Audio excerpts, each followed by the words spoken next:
Chapter 141. A Thunderous Fall 1.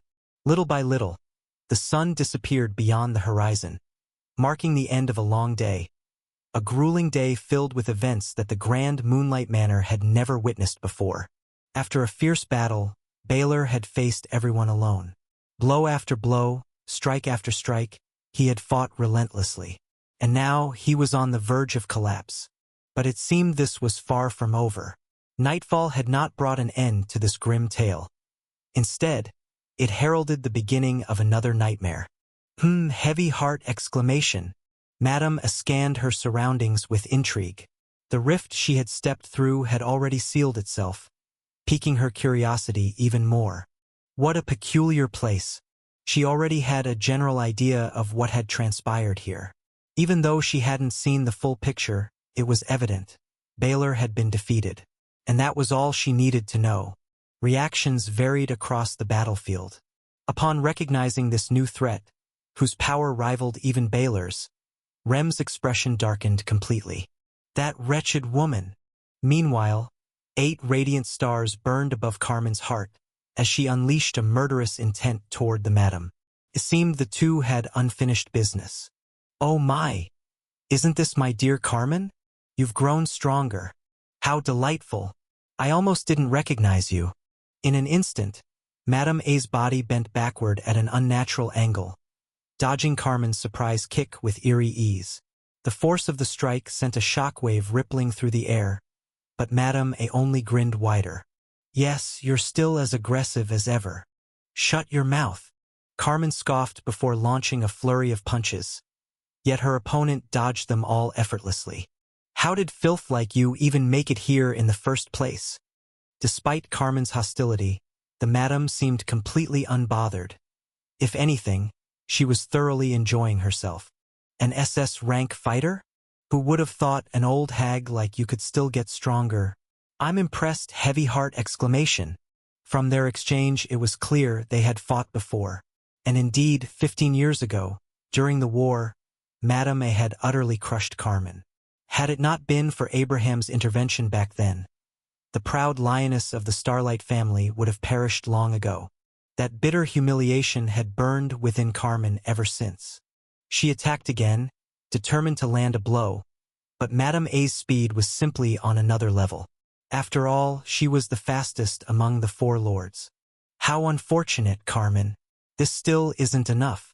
Suddenly, the madame's claws elongated, launching a surprise attack from behind. Coated in a strange, viscous substance, her claws shot straight for Carmen's heart. Yet, before they could land, a wall of ice rose between them, blocking the strike. I won't allow it. Rem had stepped in, but the madam remained unfazed. Should I even consider you human to begin with? She was already standing right in front of Rem. Don't speak to me, you filthy creature. How rude. In a single instant, dark veins pulsed across Madame A's flawless skin as she unleashed thousands of strikes at a mind-boggling speed, leaving nothing but afterimages in the wake of her relentless assault. Faced with such a monstrous barrage, the shard of ice raised both hands, reinforcing her barrier as much as possible. The shock waves from the impact sent tremors through the entire battlefield, the sheer force capable of rupturing the eardrums of anyone nearby. Magnificent. Spectacular. You actually managed to block it. Holding Azura tightly in her arms, Rem was struggling. No, she couldn't fight freely, not when she had to protect the girl in her grasp. Everyone present was a seasoned warrior, their experience making them ever vigilant in battle. That explained the swift reactions of Carmen and Rem alike. Yet, even so, they both couldn't shake a single burning question. Why was someone like this standing before them now? Just as Madame A was about to shatter Rem's defense entirely, Carmen struck from behind. What a lovely team! Carmen engaged in close combat while Rem attacked from a distance. Thanks to Fry Starlight, Carmen had regained her peak form, and Azura had done the same for Rem. But even with that, neither of them could keep up with Madame A's insane speed. Her movements, they aren't human. Frustrated, Rem struggled to comprehend how the madam could be so unnaturally agile. Don't disappoint me now. Carmen didn't even realize when it happened. The moment she noticed, it was already too late.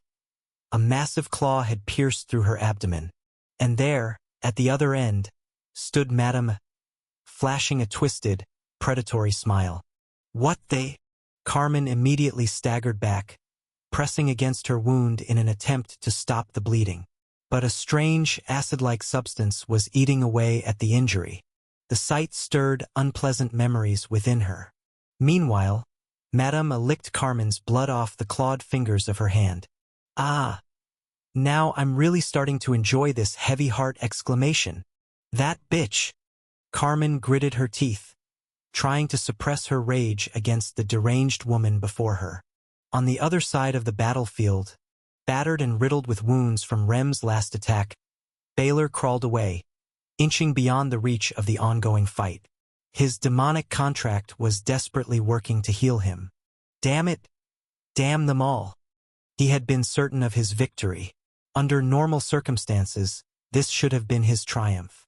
But a series of unpredictable events had turned the tide. Ciri's inexplicable frenzy, Carmen's unexpected return to battle, the ice shard's revival by some strange girl. It was as if unseen forces were conspiring to curse him, preventing him from achieving his goal. But perhaps his luck hadn't run out just yet. With Madame A's arrival, his chances might have been restored. That was the thought lingering in Baylor's mind. Yet, uncertainty gnawed at him. Madame A was an unpredictable force, a ticking time bomb. Who knew what she had come here for? The mere fact that he hadn't sensed her presence before was enough to make him question whether this situation was truly in his favor. Suddenly, the sound of approaching footsteps caught his attention. With weary eyes, he looked up, only to see his son standing before him. Frost Moonlight, clutching the severed stump of his arm, an arm that had been sliced off by Fry Starlight, the proud son stood, gazing at his father. Ah, Frost. It's good that you're here. Baylor took a slow step forward. Come. Help me end this farce. He extended his hand toward his son, but Frost made no move to take it. Father! There was hesitation in his voice, clear as day on his face. Ah, they took your arm. My son. Father. You. It's all right. We'll restore it easily, while making the one who did this suffer 100-fold in return. Silence stretched between them. What's wrong, Frost? Why won't you take my hand? You really made a contract with them. The demons. Another heavy silence. Frost, your father knows the truth that the Empire and the great families have been trying to hide. The truth. Yes. Baylor struggled but forced himself to his feet. This place is doomed. And tell me, what have I taught you all this time? We are the victors. He took a deep breath before continuing, speaking with the patience he reserved only for his son. We are always the ones who triumph. That's why we stand on the winning side. There, we gain the power to achieve anything. You were born with a great gift, my son. A gift. Frost's expression remained unreadable. Yes, the gift to surpass me, to surpass everyone. Come with me. Let's rebuild everything. Stronger and the right way. With you? With that woman over there? With the Ultras? Frost hesitated. With the demons? Baylor's expression darkened. That's right. There you can have everything. Anything I want? Yes. Father. Frost reached out his hand toward Baylor as well. Come to me, my son. Pierce. Fresh blood splattered across the ground, the sound of flesh being impaled echoing in the air. What? With bloodshot eyes, Baylor stared down at the massive Remishard spear now impaling his body. In that moment, he let out the most furious roar of his life. What are you doing? Frost! No, tell me. What are you doing, father? Ha! Frost's face twisted in a storm of conflicting emotions. I always thought we were purer than anyone else, that we bowed to no one and did as we pleased. You were always the peak I aspired to reach. And now what? Frost, you made a contract with a demon? Turned yourself into a slave? You threw away your pride for this disgusting form. Ignorant child. You're not my father. The spear in Frost's grasp surged with power, ice rapidly creeping over Baylor's body. In his weakened state, resistance was futile. Open your eyes, Frost. Don't make me do something I'll regret. I am your father. I made you. Everything I did. Everything I achieved. The demonic energy within Baylor struggled to counteract Frost's ice. That so-called idealism you speak of, I created it with power. Power that I obtained from them. Father. Frost's thoughts clashed in turmoil, his usual proud expression crumbling. Tears welled in his eyes as he gripped his spear even tighter. Justi. Chapter 142. A Thunderous Fall. 2. Human emotions can be difficult to understand sometimes. The peak that Baylor once saw in his older brother, Drogo, Frost had seen in his father. But unlike Baylor, who discarded his peak in the most brutal way, Frost had looked up to his. To see the figure he had revered for so long defiled like this, it was unbearable.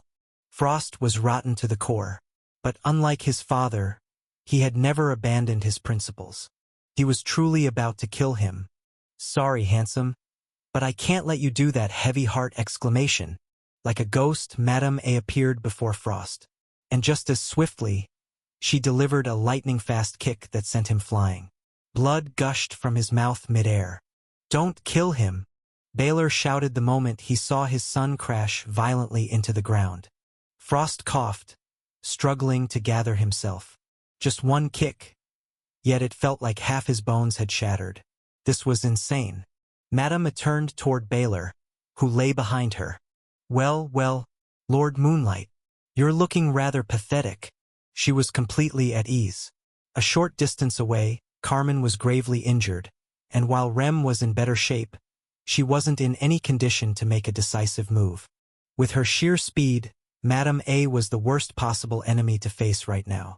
Even with their regained strength, neither Carmen nor Rem could unleash a final blow in their current state. The situation was far from favorable. As Madame A glanced between father and son, she chuckled. Your family is a mess, Baylor. And here I thought my family was the one that was falling apart. Baylor's face darkened at her words. Madame A. Taking a deep breath, he asked with forced patience. I haven't heard anything from the sovereign. What exactly are you doing here? She hummed playfully, her hand flicking at high speed to deflect Rem's surprise attacks. Since Astaroth didn't tell you, doesn't that mean you're not all that important, dear Baylor? You! Oh, don't get all worked up now. At that moment, something in her left hand gleamed. A small white key radiating a strange aura. I came for this. It was a simple key.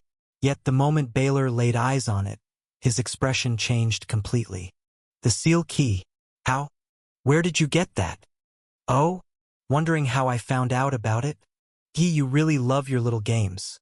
Lord Moonlight, hiding something like this while keeping it so close to you all this time. But unfortunately, Hush. She placed a finger over her lips. From now on, you'll stay silent. The mere fact that you hid this is reason enough for me to crush your skull right now. But that would be boring. I'll deal with them first, then come back for you. After all, I doubt Astaroth would be pleased if I left you to die, don't you think? Heavy heart exclamation. Baylor said nothing. Meanwhile, that strange acidic substance was now tormenting Frost, rendering him incapable of posing any further threat. Madame A shifted her attention to Carmen and Rem. Her crimson eyes gleamed as her smile widened. Time to harvest more blood, heavy heart exclamation. In a single instant, everyone felt the pressure in the air shift as Madame A unleashed her true power. The first to sense it was Rem, thanks to her heightened senses, explaining why she immediately screamed, Carmen Starlight, get over here now. Fortunately, Carmen had quick reflexes and rushed to Rem's side without hesitation. Meanwhile, a dark aura gathered around Madame A. Dawn Devil style. Heart domain heavy heart exclamation. With a single movement, The icy library floor transformed into something entirely different. A burning sensation spread through Carmen and Rem's feet. From below, "Goodbye, heavy heart!" exclamation. From beneath them, a black substance erupted, surging high into the air as a colossal column that swallowed both Carmen and Rem whole. A mere trace of that black acid had once left Carmen and Heisenberg unable to remove it. Its corrosive nature had affected even their SS-rank bodies. And now they were submerged in an entire sea of it. From within the massive column, a chaotic blast of ice burst outward, landing far from the scene. Moments later, Carmen collapsed onto the ground in a horrific state. Half of her body was eaten away, her exposed bones jutting out grotesquely. Half her face was nothing but raw, seared flesh. She was only alive because of Rem's intervention. Rem fared better, but she was far from unharmed. Emerging from the acidic sea, Madame A wore a delighted grin. "Oh, you survived? Ah, how wonderful!" heavy heart exclamation. Rem was conflicted. She had data on this ability, but facing it in reality was something else entirely. There were 6 elemental properties in total, each with an advanced variation. Fire and its superior lightning property. Water and its superior ice property. Wind and its superior sound property. Earth and its superior gravity property. Light and its superior star property. Darkness and its superior shadow property. These were supposed to be the limits of elemental affinities. However, during the last war against the Ultras, an entirely new property had been documented, wielded by the enemy. Madame A was living proof of it, as was that black acid. Rem theorized it was some bizarre hybrid of water and earth, but it was beyond comprehension. And worse, it was terrifyingly powerful. The situation was clearly dire. From a distance, after Madame A's unexpected interference, Ada Starlight carried Frey's unconscious body toward Ghost. Ghost had only just returned after aiding Carmen in sneaking past Baylor earlier. Frey's condition was horrifying. There wasn't a single unscathed spot on his body. Despite Ada using every healing potion at her disposal, none had any effect. That realization sent chills down her spine. Unfortunately, after a month of excessive chemical treatment, Frey's body had developed resistance. Healing no longer worked on him. Desperate, Ada rushed to find a way to save him. The moment she reached Ghost, he was already enveloping them in his shadow. "Ghost Umbra, you said you could leave this place whenever you wanted. Then take him. Take him and run as far as you can." Leaving Fry in his arms, she stepped back. Ghost hesitated before nodding reluctantly. He didn't particularly care, but he still asked, "What about you?" Ada clutched something strange in her hands, her resolve hardening. "I'll do what I must." Ghost didn't understand what she meant, nor did he recognize the peculiar object she held. The aura emanating from it was anything but reassuring. But he didn't press further. Saving Fry and escaping were the only priorities now. "Good luck." Ghost immediately expanded his shadow, attempting to tear open a rift in the field. Meanwhile, Ada took a deep breath, her gaze fixed on the glowing sigil in her hands.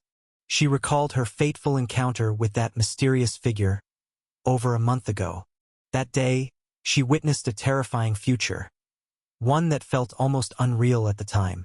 Somehow, he made her see a future where Fry had died, and everything around her had been destroyed. The vision was so detailed, so vivid, that she believed it instinctively. And that belief drove her to try and change it, by any means necessary. Before that man, no, that thing vanished, he left this object with her. "What is this?" That was what Ada had asked back then. And the answer she received from that veiled entity with glowing blue eyes: "Your last resort, if all else fails. But don't use it unless you're prepared to trade your life for it." She had no idea what would happen. But given the current situation, she might have no choice but to take the risk. That was the conclusion Ada reached. Madame A, who was enjoying herself immensely. Ada, who was on the verge of risking everything. Everyone present was lost in their own thoughts. Among them, Rem's expression changed the most. Thanks to her senses, which extended into the very fabric of space. She recognized it. That power. Immediately, Rem clasped her hands together, causing the very air around them to tremble violently. Everyone felt something was wrong, including Madame A. Now, what is that little doll trying to do? Rem forced a strained smile. Destroy this place. At the exact moment those words left her lips, the domain began collapsing entirely. We made it out. Before their very eyes, the legendary Semiramis library was crumbling, vanishing after countless years and revealing everything it had hidden. Now, they all found themselves standing within the ruins of House Moonlight's palace, surrounded by chaos, screams, and devastation. Why? That was the question most of them had. The answer came in the form of an overwhelming pressure crashing down from afar. Madame A was the strongest among them, so she sensed it before anyone else. No. A sinister smile crept across her face. 2 SS-rank individuals? The moment she finished speaking, a devastating beam of energy struck the ground in front of her. From within the aftermath, a single man emerged, exuding an overwhelming killing intent. This is bad. Long silver hair, a body sculpted to perfection, a terrifying dagger gripped in each hand, and those piercing crimson eyes, watching everything from behind a mask that concealed his face. The Supreme Warden, the strongest of the royal guards, Oliver Kahn, had arrived. His deep voice echoed like thunder. A lord of the Ultras. In this place. The muscles in Oliver's arms tensed as his aura flared. Good thing I got here in time. Chapter 143. The Disaster's Conclusion 1. Good thing I arrived in time. With 2 blazing daggers in hand, Oliver Kahn advanced step by step. If I had been even a second late, that annoying rat would have slipped away. His words were aimed squarely at Madame A. She took a step back, forcing a smirk. Calling a lady like me a rat? How rude. A sudden silence fell over the battlefield. Oliver Kahn wasn't one for words. His actions spoke for him. This battle had already begun. Madame A knew it the moment time itself seemed to freeze. The fastest lord of the Ultras had made her move. This isn't a fight I can afford to take on. That single thought echoed in her mind. Not only was Oliver Kahn the second highest authority within the Imperial Palace, but another terrifying force was drawing closer. Staying meant suicide. Within mere moments, she reevaluated her priorities. First, the object she had retrieved earlier. It was more valuable than her own life. Securing it was paramount. Second, the Lord of House Moonlight. She had never been fond of him, but his strength was undeniable. He stood on equal footing with the other lords. Leaving him behind was not an option. At the very least, she had to escape with one of the 2. Everyone around her remained frozen except for her. Harnessing her unreal speed, she moved. She was just about to grab Baylor when her crimson eyes widened. That masked man had already appeared before her. You've got to be kidding me. Oliver Kahn was matching her speed. Slash! His daggers struck with terrifying precision, like twin serpents lunging for the kill. Madame A barely managed to deflect them with her claws before springing backward. She thought she had gained some distance, but Oliver was already upon her, his dagger pressing against her throat. Not a chance. Veins bulged along her arms as her SS-tier aura exploded. Her feet carved into the ground, pushing her speed to its absolute limit. And Oliver did the same. From an outsider's perspective, the battlefield would be nothing but blurs. Spectral figures clashing at impossible speeds, each collision sending devastating aura waves through the air. The clash of metal, the sickening crunch of breaking bones. Then, all of it stopped. A deafening explosion ripped through the battlefield. No one knew exactly what had happened, but when the dust settled, Oliver Kahn stood tall in the center of the wreckage, completely unscathed. His body pulsed with raw, unrelenting aura. On the other side, Madame emerged from the rubble, her body marred with dozens of wounds. One gash was so deep it exposed the bone beneath her skin. A gruesome sight, Yet through the blood she smiled. Doing this to the face of a stunning lady like me? Oliver Kahn, you're just awful. Her wounds began to regenerate, but she knew, better than anyone, what had just happened was terrifying. Oliver Kahn had surpassed her. In the one thing she prided herself on, he was faster than her. As expected of the second in command. Within the imperial palace, there was no one above him, except for the emperor himself. There was no turning back. Dawn devil-style virgin's claws. Oliver's eyes sharpened as he observed her transformation. Her claws extended past 3 meters, dripping with black acid that sizzled as it touched the ground. Demonic contract. Madame A was about to stake everything. Oliver raised his daggers, utterly unfazed. Come. Her smirk deepened. She lunged. And then, boom! Out of nowhere, a bolt of lightning ripped through the battlefield, splitting the sky itself. Madame A let out a blood-curdling scream as the raw energy consumed her, electricity searing through her flesh. Oliver Kahn lifted his gaze toward the sky, toward the source of the attack.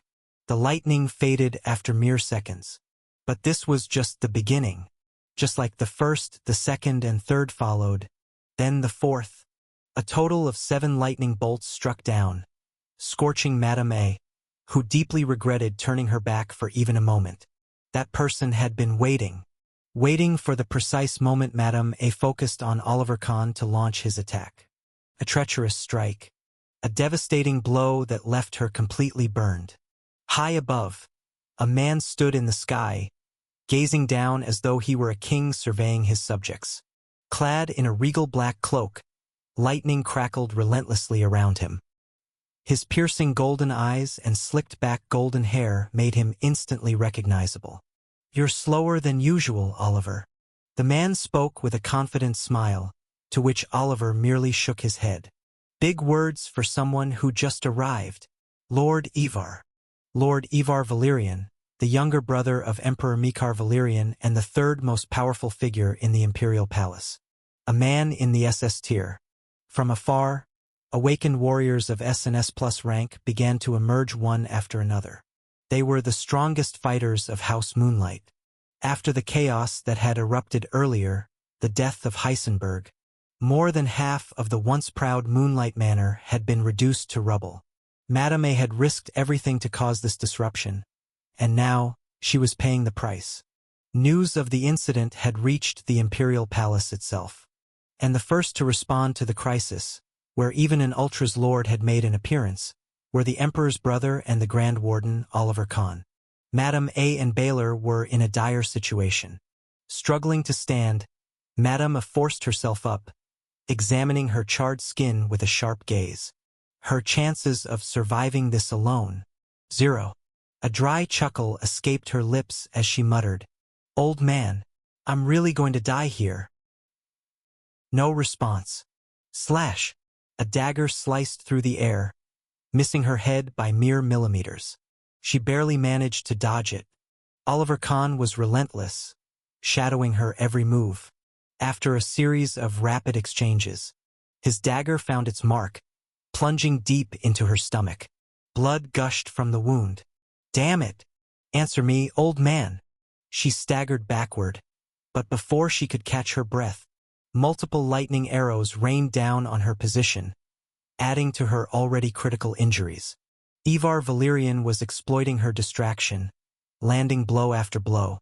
"Answer me!" Gritting her teeth, she fought through the pain, desperately trying to reach someone. Finally, "What do you want?" A response. "I'm about to die here. So, do something, you bastard." On the brink of death, trapped between 2 monstrous forces, somewhere, far from the Empire, deep within a shadow-cloaked fortress, an old man sat in the darkness. His disheveled robes were in complete disarray, and his long black hair covered most of his face. With his right hand he cradled a sword. With his left, he gripped a bottle of wine, drinking leisurely, savoring every last drop. That irritating woman's voice echoed in his mind, over and over, grating on his patience. For a brief moment, he considered cutting off the connection entirely. But then, a somber voice filled the vast hall. "What are you planning to do, old man?" The old man turned his gaze toward the speaker, a well-dressed figure in a sleek black suit. Unlike him, this man was neat, composed, and impeccably refined. "Lindman, do you want to save her?" The suited man, Gavid Lindman, held his patience as he replied, "We can't afford to lose her." The old man took another swig of his drink. "Human lives have limits, dear Lindman. If she's meant to die today, then so be it." "Ah shit, I'm out of wine." Suppressing his irritation, restraining the urge to unsheathe his ethereal blade against this indifferent old man, Lindman responded, "I'm telling you to do something, to stop that fate from happening." Chapter 144. The Disaster's Conclusion, 2. Among everyone present, that senile old man, despite his appearance, was the most proficient in spatial manipulation thanks to his abilities. Teleporting Madame A from her location would have been effortless for him. And yet he shook his head. "Sorry, I can't bring her here. There are too many powerful awakened around her. The moment I attempt it, they'll sense me and cut the connection immediately." Spatial teleportation was simpler than it seemed. It was merely the act of linking 2 points and bridging the gap between them. To do that, he needed to send his aura to the target's location. But with people like Oliver Kahn there, his signal would be intercepted instantly. Teleporting her was not an option. Suddenly, both Lindman and the old man froze at the sound of a low hum. That sound was not human. "Why do you humans always rush toward death? Your weakness is the reason the Supreme Sovereignty has ignored this place for so long.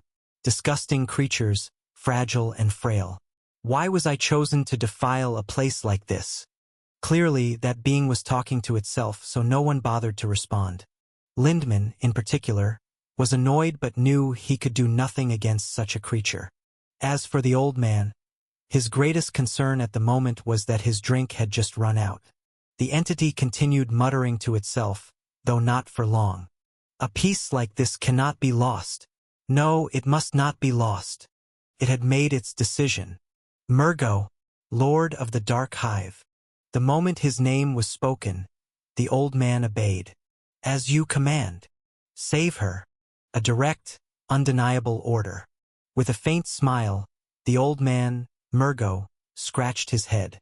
"Well, about that. You can't." "I never said that." Murgo sighed before continuing. "I won't be able to bring her here, but instead, I can do the opposite." His words were clear. "I can send one person to support her.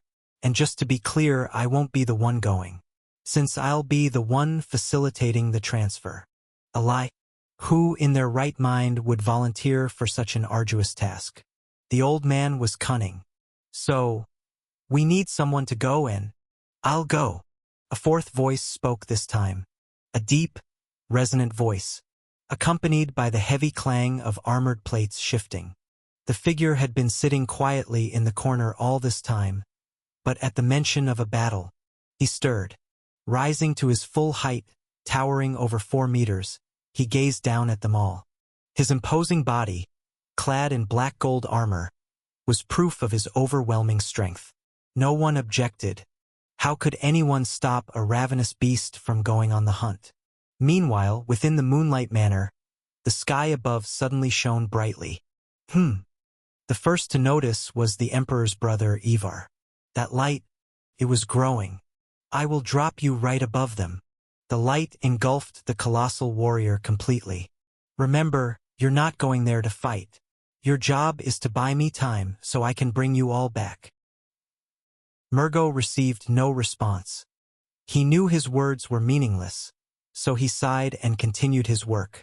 "Just do what you do best, Lord Godfrey." Above Moonlight Manor, the darkened sky witnessed the birth of a star. All eyes turned upward, descending from the heavens, engulfed in flames. A meteor? That was the only thought those below could muster. That monstrous figure fell upon them like a blazing comet. "Shit!" Ivar barely evaded the impact, while Oliver Kahn swiftly retreated. The moment the figure touched the ground, an explosion erupted, shaking all of Winterfell. He landed directly in front of Madame A. Oliver Kahn was the closest, making him the first to face him head-on. A body towering over 4 meters tall, fully armored, with long white hair cascading behind a skull-shaped helmet. The strangest part about him were the black horns protruding from his head. They weren't just for show. Oliver Kahn didn't recognize him. "You!" The royal guardian took slow, deliberate steps forward. The monstrous figure before him wielded 2 colossal daggers, so massive they seemed almost absurd. "What are you?" Oliver Kahn knew all 4 lords of the Ultras, and this one was certainly not among them. Yet the terrifying truth was clear. He was undoubtedly stronger than Madame A. At that moment, the towering warrior unleashed a battle cry so deafening that even Oliver Kahn had to cover his ears. "Mark my name, Godfrey." Lightning exploded above him as he sharpened his daggers, gravity distorting the ground beneath his feet. "Lord of the Ultras, and the one who will kill you." Like a juggernaut, Godfrey charged forward with speed that defied his massive size. "Watch out, Oliver!"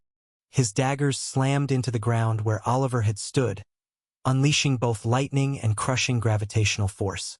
Another earthquake rocked the battlefield, but he had struck nothing. "Who did you say?" Above Godfrey, Oliver materialized, his body glowing with pure white aura. "You were going to kill, bastard?" Oliver shone brightly, illuminating the darkness of the night. He knew now this opponent was no joke, so he responded immediately, unleashing his full strength. Meanwhile, Godfrey only grinned. "Come at me." And with that, a battle erupted, one that none who witnessed it and survived would ever forget. Fry Starlight's POV. Amid the darkness, endless silence. Nothing. I couldn't feel anything. I couldn't see or hear anything. What happened? Did I die there? Inside the Moonlight Manor, the place that had always wanted me dead? Was this the end of my desperate struggle? A year of suffering, drifting aimlessly, trapped in a body everyone wished dead, enduring every form of physical and mental torment. Was it all over now? This wasn't funny. It was unfair. Pathetic, even. Is it really the end? Suddenly, I heard a faint voice near my ear. It was distorted, barely comprehensible. When I followed it, I saw the ghostly figure of someone staring at me from within the darkness. "Who are you?" "It's not time yet." Suddenly, I saw light. "Return to where you belong." In an instant, the ghostly figure vanished completely, and the light consumed me. Moments later, I opened my eyes, only to find something familiar falling onto me. Ha! I barely managed to lift the upper half of my body. Bandages were wrapped all over me. The scene around me was familiar. A massive bed, or should I say, a bed the size of a stadium. I was back to where it all began. Frey's room. I was inside Starlight territory. Beside me, I saw someone familiar. Ada. She was sleeping next to me. "Hey, wake up." It only took Ada a few seconds to fully awaken. "Good morning, Fry. You're finally awake." Unexpectedly, my sister went into full panic mode. Not that I wasn't expecting it. She started checking me over frantically, as if she were looking at a ghost. Her reaction was a bit exaggerated. How long was I out? For some reason, I really wanted to know the answer. Seeing how much Ada struggled to respond, I realized I must have been on the brink this time.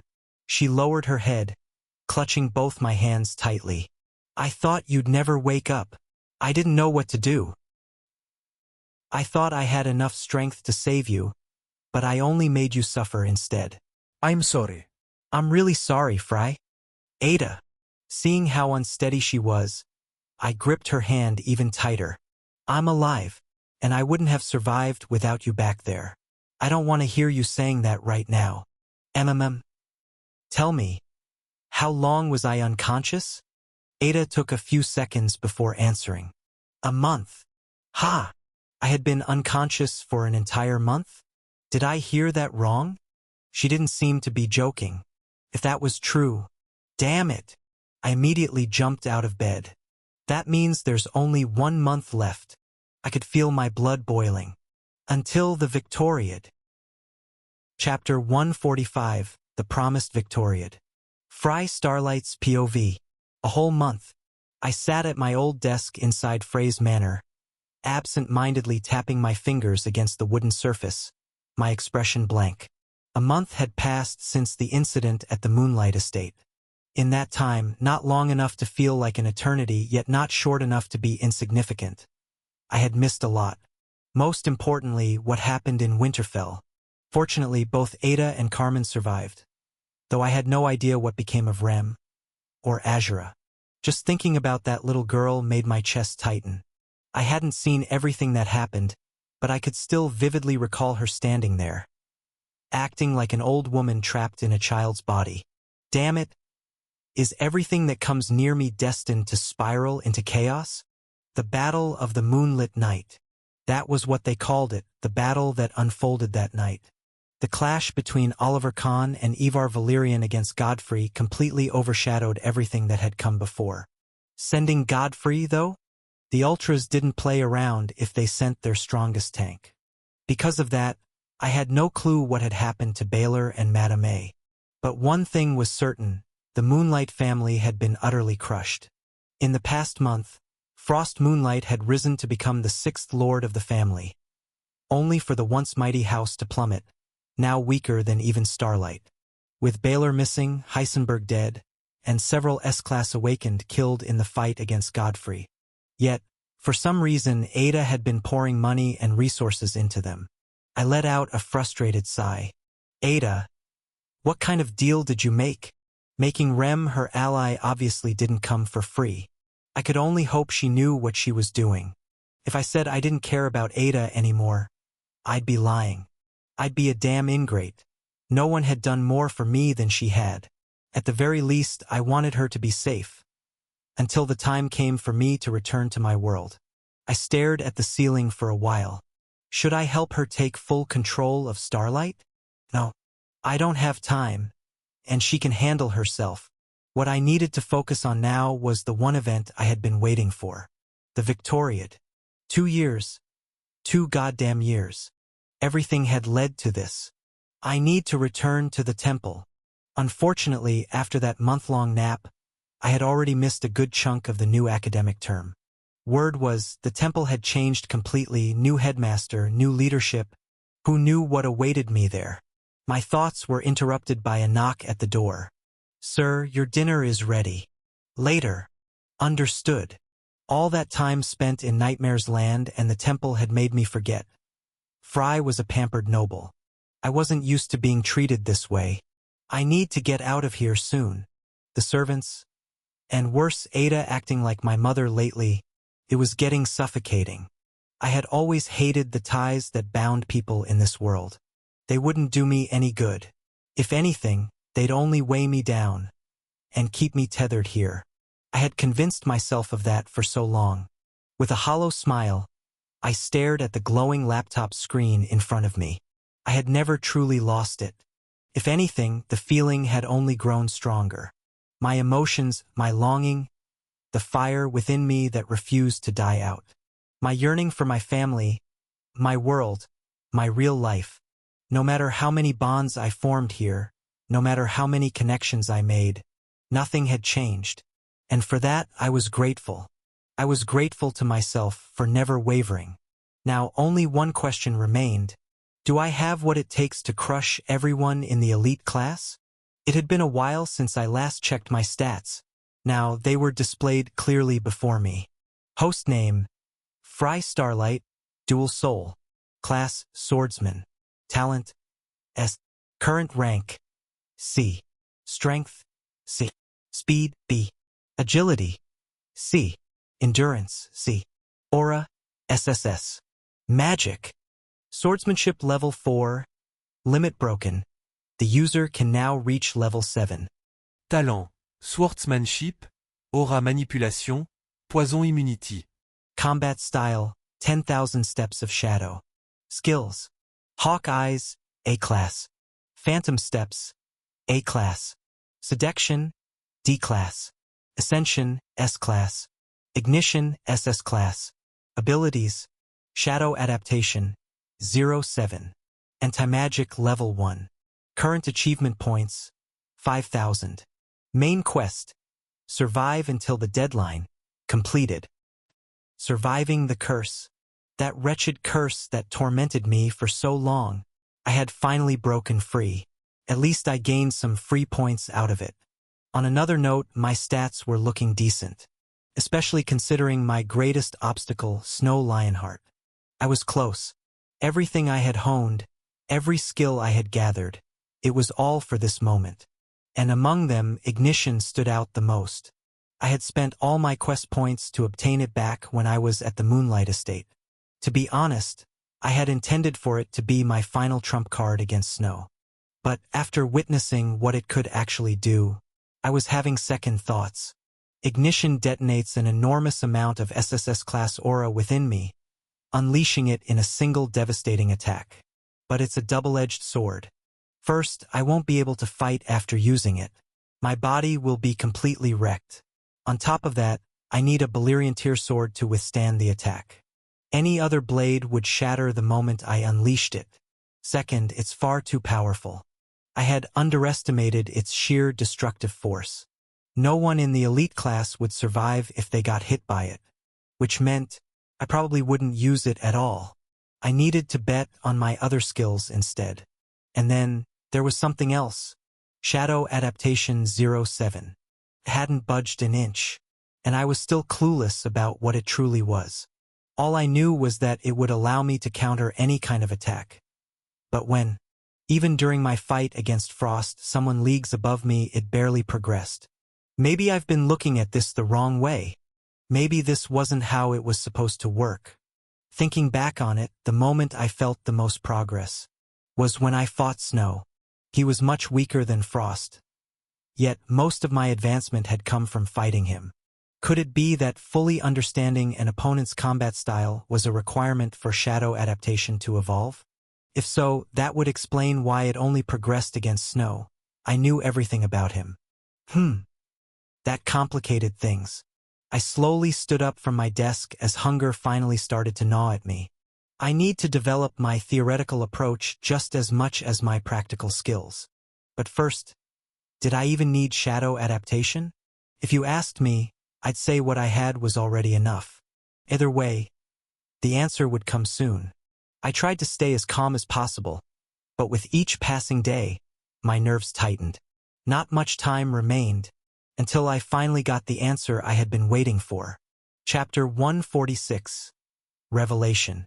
With the Victoriad approaching, an event akin to the World Cup, where the strongest and most gifted warriors clashed before a massive audience. Now more than ever, the Empire needed such a spectacle. With the recent upheavals and the looming specter of war, the Victoriad was essential, a chance to make the people forget, even if only for a while. But this time, this Victoriad carried a weight unlike any before. It would change everything. It would never be forgotten.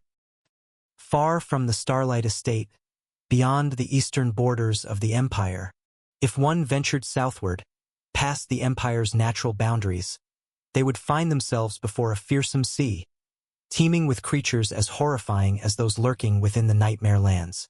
And yet, in the midst of those cursed waters, there lay a single island, a place revered as paradise on earth. The holy island Cecilia, the heart of the Church of Purification, home to the worshippers of the Lord of Light. It was known as heaven on earth, and it truly lived up to its name. Only those of priest rank or higher were permitted entry. The island was encircled by towering gold-plated walls, rising high into the sky, and within those walls, a land of lush greenery, overflowing abundance, and divine grace. But just beyond them, barren, desolate, lifeless, a stark contrast, despite the fact that only a single wall and a few meters of space separated the two. The deeper one ventured, the more miracles they would witness. But the greatest marvel of all lay at the island's heart, a sky of impossible blue, adorned with pristine white clouds. And from those very heavens, a great river of purest water cascaded downward, forming a never-ending waterfall, flowing unceasingly since the church's founding centuries ago. Perhaps this was the greatest blessing the Lord of Light had ever bestowed upon his faithful. For this river brought eternal prosperity to the land. And beneath that sacred waterfall stood a grand edifice, a structure known as the Miracle Shrine, a colossal white pyramid, crowned by a towering pillar at its peak. That pillar bore the name the Tablet of Revelation, and the pyramid itself the Miracle Shrine. Magnificent! I finally arrived. Atop the monument, a man knelt in reverence before the monolithic pillar. His face bore the devotion of a true believer, his white robes flowing around him as he pressed his forehead to the ground. His skin was dark, his hair golden like the sun, and the pressure emanating from him was undeniable. He was at least S-rank. Lift your head, new blood. There is no point in bowing before that pillar. A voice rang out from behind him. An elderly man approachet, dresset in identical robes. You must be the new guardian, correct? The old man's voice carried no warmth, only detached indifference. Yes, my name is Canute. Starting today, I will serve as this place's guardian. Canute's excitement was palpable, yet the old priest merely shook his head. I've seen that expression countless times before. In fact, I'm certain I wore the very same look when I first came here. With slow, deliberate steps, the elder drew closer. Canute didn't understand. Why did this old man seem so troubled? Was this not one of the most honored roles in the entire church? I understand your enthusiasm, young one. After all, that pillar is our only means of communion with our beloved Lord, the Lord of Light. Though, in truth, it only ever worked one way. This monument has received divine revelations for countless generations. The Lord of Light's decrees appear nowhere else but upon this very tablet. Knut nodded eagerly. I already know all of this. That's why I'm so honored to serve here. It means the bishops acknowledge me. The old man sighed, a sigh of resignation. Tell me, new blood, do you know when was the last time that pillar shone with divine words? Canute's excitement froze. His body went rigid. And then the elder spoke once more. This monument has not received a single word from the Lord of Light in a very, very long time. In fact, it has remained silent for centuries. What? Canute's breath caught in his throat. That's impossible. How has the church survived all this time, then? The old priest sighed, his tone heavy with patience. For years, every decision the church made came from the wisdom of the bishops. They are the closest to the Lord of Light. And since our beloved Lord has remained silent, all we can do is follow our guiding stars to the very end. They are the most faithful among us. The elder's gaze lingered on the towering pillar, his eyes dull, almost lifeless. I've served here for 80 years now, and for 80 years, I have stared at that unchanging monolith. In the end, the only thing that changed was me. With that, he turned away, descending the steps. Don't get your hopes up, boy. Canute remained where he was, seated on the cold stone. The elder's words weighed heavily on him. He had believed the church had finally recognized him, that he would draw closer to the divine being he had worshipped his entire life. But now, he was told he was nothing more than a sentry, watching over a silent pillar. No. That can't be. Canute clenched his fists, preparing to chase after the old man. But then, for the first time in centuries, boom! A pulse, a holy force, a light, a radiance purer than the brightest star in the sky. The elder whirled around, his breath hitching. Canute froze, his entire being trembling under the weight of the divine presence. A blinding brilliance descended from the heavens, flooding the world in pure, radiant light, before crashing directly into the towering pillar. Oh my God! Oh my God! Oh my God! The old priest collapsed, tears streaming down his wrinkled face. He bowed deeply, forehead pressed to the stone, and Canute followed suit. Master, is this? Lower your head. Say nothing. It's happening. His body shook violently. A revelation has descended. And then, the holy light faded. In its place, golden letters of pure radiance formed upon the towering pillar. A sacred decree. The words of the Lord of Light himself. There was no doubt. Only he could inscribe upon the tablet of revelation.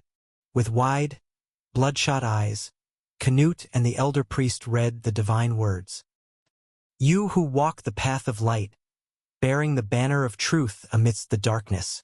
You who have chosen righteousness, taking your first steps in the holy war to purge this land of all that defiles it. The hour has come, the hour of reckoning, the moment that shall decide the fate of this world. A new era approaches, the dawn of the next champion, the bearer of Vermithor, the one who shall lead the light in the war to come. Stand firm. Unite. Purge the world of all evils. But alas, darkness has spread too deep. So deep that purification is now inevitable. Therefore, erase, purge, exterminate one of the following. 1. The imperial family. 2. The ultras. 3. The starlight family. The choice is yours, my faithful servants. Silence. Canute and the elder priest sat frozen, struggling to process what they had just read. A new champion, the bearer of Vermithor, was to emerge. A glorious revelation. But that final command, a decree that would plunge the world into chaos. Mikar, seated upon his imperial throne, and the Valyrian family, the Ultras, hidden in their mysterious continent. Fry and the Starlight family. One of them had to be erased. Chapter 147. Sparks of War. As the years passed, an era came to an end, for another to begin.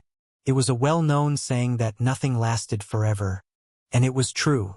After hundreds of years of silence and disconnection, lost without their eternal guide, the Church finally received a revelation from the entity they had worshipped for countless years. Orders directing them on what must be done, and what terrifying orders they were. One could say that the holy island of Sicilia was brimming with tension at the moment. Fortunately, the old man and Canute, the guardians of the great edifice, were wise enough to relay the matter directly to the highest authority without allowing anyone else to learn what they had witnessed. It was a wise decision, considering the contents of the revelation. Now, a full day had passed since the great light had fallen for the first time.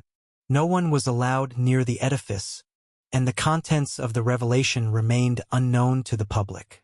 Standing before a massive door, Canute and the old man had been waiting patiently for an entire day now. Neither dared to slack off. Sir, what will happen now? Canute, the newcomer, asked, unable to suppress his curiosity. On the other hand, the experienced old man hesitated before answering. I don't know. The last command was a true catastrophe. Those orders had imposed an act of ethnic extermination upon them. In your opinion, what will those at the top decide? The revelation had reached everyone with the rank of archbishop or higher. Their actions would determine where their swords would be pointed next. I don't know. The old man replied, deep in thought. The first order is like a nightmare. Wiping out the imperial family would be akin to inviting hell itself. Not to mention the fact that they are incredibly powerful. They have the full support of the great families and major guilds. Fighting them would mean splitting the empire in two. The Church had control over many minds thanks to the power of faith. But the guilds and great families held the strongest forces. The Church was massive, powerful enough to stand against the three great families if necessary. But the imperial family was just as formidable. Moreover, they were the descendants of the first hero who had once followed the Church's teachings. The contradiction was immense. The second order is nearly impossible. We know very little about the Ultras, and they are more like scattered tribes numbering in the thousands. Attempting to eliminate them all is sheer madness. Some rumors even claim that they didn't send half of their forces in the last war 15 years ago due to their internal disputes. The old man rolled his ancient eyes. As for the third option, the Starlights, he pondered for a moment. They were once the strongest family within the empire, but their situation has changed. True, they were powerful, but compared to the other two choices, they are much weaker. Of course, this didn't rule out the possibility of a third party intervening if the Starlights were targeted, but perhaps they are the right answer. The only issue is that many members of the church are from the Starlight family. It would be a real nuisance. The moment he spoke those words, the door behind him opened, revealing a peculiar man. With white hair, black eyes concealed behind golden reading glasses, he wore a pristine white suit, one hand behind his back while holding a book in the other. The moment they saw him, both the old man and Canute bowed. "Oh, you two are still here," the man asked curtly, prompting the old man to respond. "Apologies, Lord Micah. Forgive our lack of discretion. Speak of the devil, and he shall appear." The man before them was the strongest archbishop in the church, second only to the high priest himself. But what made him truly remarkable was the fact that he was from the Starlight family, even though he had left them long ago to follow his faith. It was ironic because had he remained with his family, he would have been the strongest among them. "No matter, you may return to your duties." Delivering the revelation was enough. Both the old man and Canute bowed once more, but they couldn't suppress their curiosity. "Forgive our impertinence, my lord." They took a moment to form the question in their minds. "What did Urasha say about the orders?" The mere mention of her name made Micah shut his book. After all, they were speaking of the most powerful existence within the church. Saintess Urasha is utterly devoted to the Lord of Light. Unlike us, who lack faith, she does not need the miracle shrine to hear his words. Micah recalled that woman, one he rarely had the chance to speak with. As expected of someone of her caliber, she showed no concern and simply stated that she would continue doing what she had always done. She will be the church's sword until the new hero appears, and she will carry out all of the Lord of Light's commands. The poor guard's eyes widened in shock. All of them?" Micah turned away, departing. "The church will fight all of the Lord of Light's enemies, as it always has." Fry Starlight's POV. There you are. Current achievement points 1000. Unconsciously, my aura surged from my right hand, shattering the desk. Damn it! I was getting stronger, which meant I needed to be more careful from now on. But this damned system, taking 4000 achievement points from me? Why had it become so greedy all of a sudden? Was it trying to antagonize me until the bitter end? Damn it. It's all that wench's fault. Those points were the price I paid to lift Madame A's curse. When that woman kissed me, she placed a curse that would have turned me into her mindless slave, a puppet that could never disobey her. Removing that nonsense had cost me dearly. I heard she killed Heisenberg. That bastard still had an unpaid debt to me. Now, I would transfer that debt to her. Madame A. Let every degenerate among them pray that I return to my world soon. Otherwise, who knows what I'll do to every single one of them. Everything depended on the system's answer. Fixing my gaze on the screen, I noticed it. The mission that hadn't changed since the very first day I arrived here. Final mission. Win the Victoriad. Time limit. 2 years, 2 months and 3 days remaining. Failure penalty. System seal for 1 year. Success reward. 10,000 achievement points. System question. The author may ask the system engineer one question, and he will be obligated to answer no matter what. The system engineer. Ah, how long I had waited for this day. Not much longer now, just a little more. Chapter 148.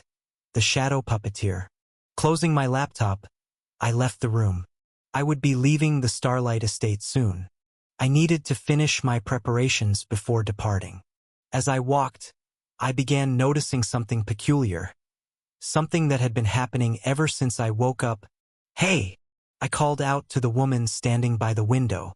She had been smoking a moment ago but tossed her cigarette the instant she saw me. Lord Fry, how may I be of service? Pretending like nothing happened. Huh? But I wouldn't blame her. I had learned to move silently, something I was forced to master during my days in the nightmare lands. At this point, I no longer walked like a normal person at all.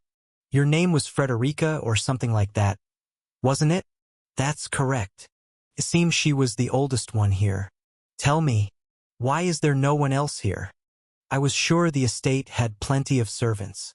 Yet, for some reason, I hadn't seen anyone else. Forgive my impudence, Lord Fry. I assumed my services alone would be enough to satisfy you. My sincerest apologies. Was she avoiding my question? That's not what I said, Frederica. I asked why there's no one else. A heavy silence followed. The old maid had been bowing to me for some time now. May this humble servant speak freely, Lord Fry? What's with this absurd medieval-style treatment? Go ahead, speak your mind. As you command. The elderly maid, Frederica, took her time, as if she had been waiting for this very moment. The reason I am the only one here, Lord Fry, is because everyone else is afraid of you. Afraid? I asked, puzzled. But Frederica continued swiftly, you've started to show signs of maturity. That strange pressure surrounding you at all times, an intent born from your desire for destruction, that serious expression and those black eyes, which feel as if they are stripping me bare every time you look at me. Hey, is this old woman crossing the line? Does she not fear for her life just because she's old? As a finishing touch to her words, Frederica lifted her head, staring directly into my face. And I must mention that white hair of yours. My lord, everyone here still sees you as the same person you were before you left. The servants don't know what has happened in your life since you were gone. So to them, you're just the same Fry, only far more terrifying. That's why they all try to stay away from your bad side. My hair. I had completely forgotten how much my appearance had changed.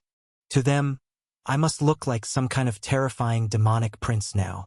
I played with a strand of my hair for a moment, eyeing its striking white color. It had grown quite long. Should I cut it soon? But setting that aside for now, I turned my attention back to Frederica with a smirk. Tell me, Frederica, since everyone is afraid of me, why aren't you? She had piqued my interest slightly. The old maid didn't flinch in the slightest and answered calmly. Forgive my rudeness, Lord Fry, but I have been by your side since the moment you first opened your eyes in this world. I can tell the difference at a glance. You are not the same Fry I once knew. And besides, I am merely an old woman, so I know you would never desire my body. I laughed unintentionally, perhaps for the first time in a long while. What an insolent old hag. But fine. I took a step closer and reached out my hand. She flinched for a second, but my hand went straight to her pocket, where she had stashed her cigarettes. I pulled one out and placed it between her lips before walking away.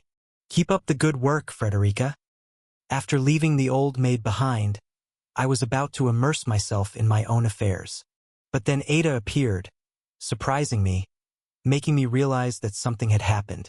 And what a pleasant surprise it was. Carmen has woken up.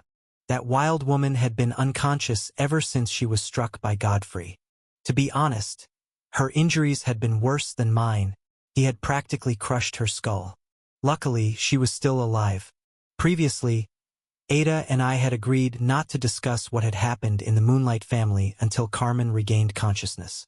And now, that moment had finally arrived. Ah, damn it, my head hurts like hell. I need a damn cigarette. Sitting in a rather unladylike manner, bandages wrapped around her head and various parts of her body, Carmen was as lively as ever. You're already thinking about smoking the moment you open your eyes? Leaning against a window overlooking the palace garden, I commented on her words. Yeah, so what? A single cigarette is far more refreshing than all this crap wrapped around me. Maybe I should have taken a few extra cigarettes from Frederica earlier. Welcome back, Carmen. With a warm smile, Ada, who was seated in a chair, looked more relieved than she had been in a long time. Carmen noticed this, and she nodded. To be honest, the main reason I survived was the vitality boost I gained after reaching SS rank. If not for that, I'd have died at least 10 times over in my previous state. I nodded briefly at her words. Glad to hear that. It's all thanks to you, Fry. At that moment, both of them turned their gazes toward me. I knew exactly what they wanted. You can speak now, boy. I've already isolated the area. I let out a sigh and raised my hand slightly. In that instant, glowing violet lines spread beneath my skin. Carmen recognized them immediately.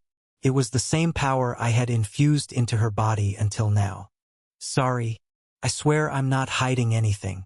But even I don't know where this power comes from. That wasn't a lie. After all, I was completely ignorant about the origins of this SSS rank aura. Although, I was almost certain it had some connection to the dual soul. My response left the room in silence for a moment. I don't blame you, boy. What you have is a miracle. Ada nodded in agreement, reinforcing Carmen's words. All statistics are supposed to align with overall strength. You should be C rank, yet you possess an aura far beyond that. Carmen continued as well. And your talent was only supposed to be A rank. It made no sense at all. Fry, are you some kind of demon in disguise or what? Hearing Carmen's question, I raised both hands in surrender. I'm just a weak human. Then, my eyes shifted toward Ada. She noticed it instantly and met my gaze. Ada's behavior since I arrived in Winterfell had been too perfect.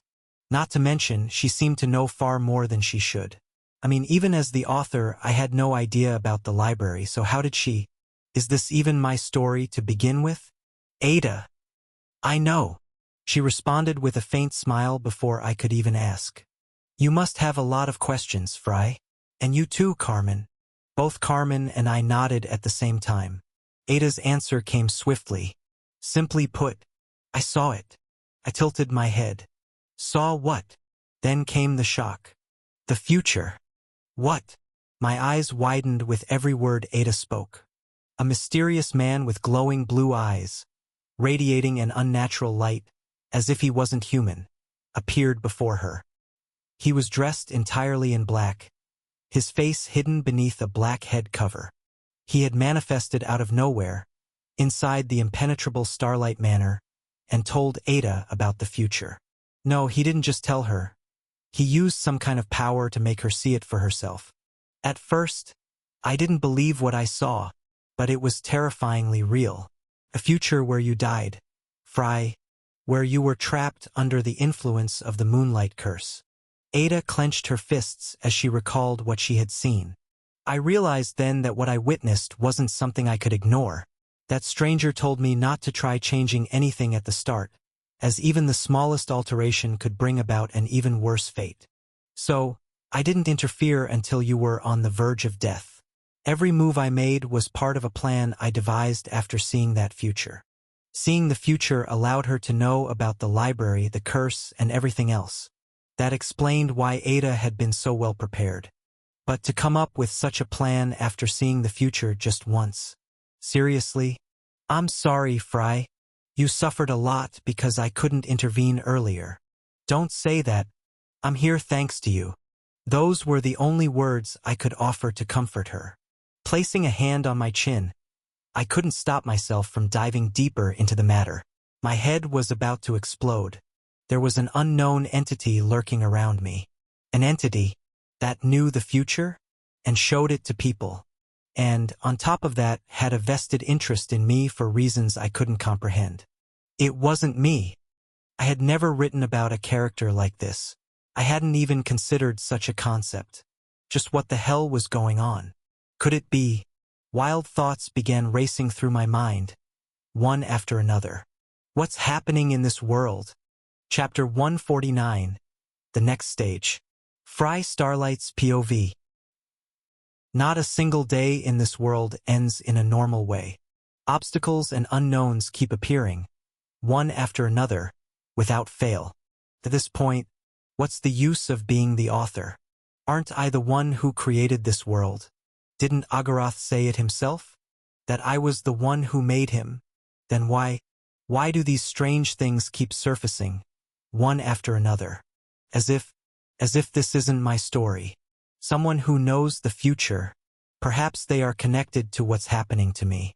It was a possibility, one among many. At that moment, I was lost in thought while Carmen bombarded Ada with all sorts of questions about that mysterious intruder. Ada, however, chose not to reveal the strange artifact that man had given her, as if the time to speak of it had yet to come. After much back and forth, silence fell over the room, especially from my side.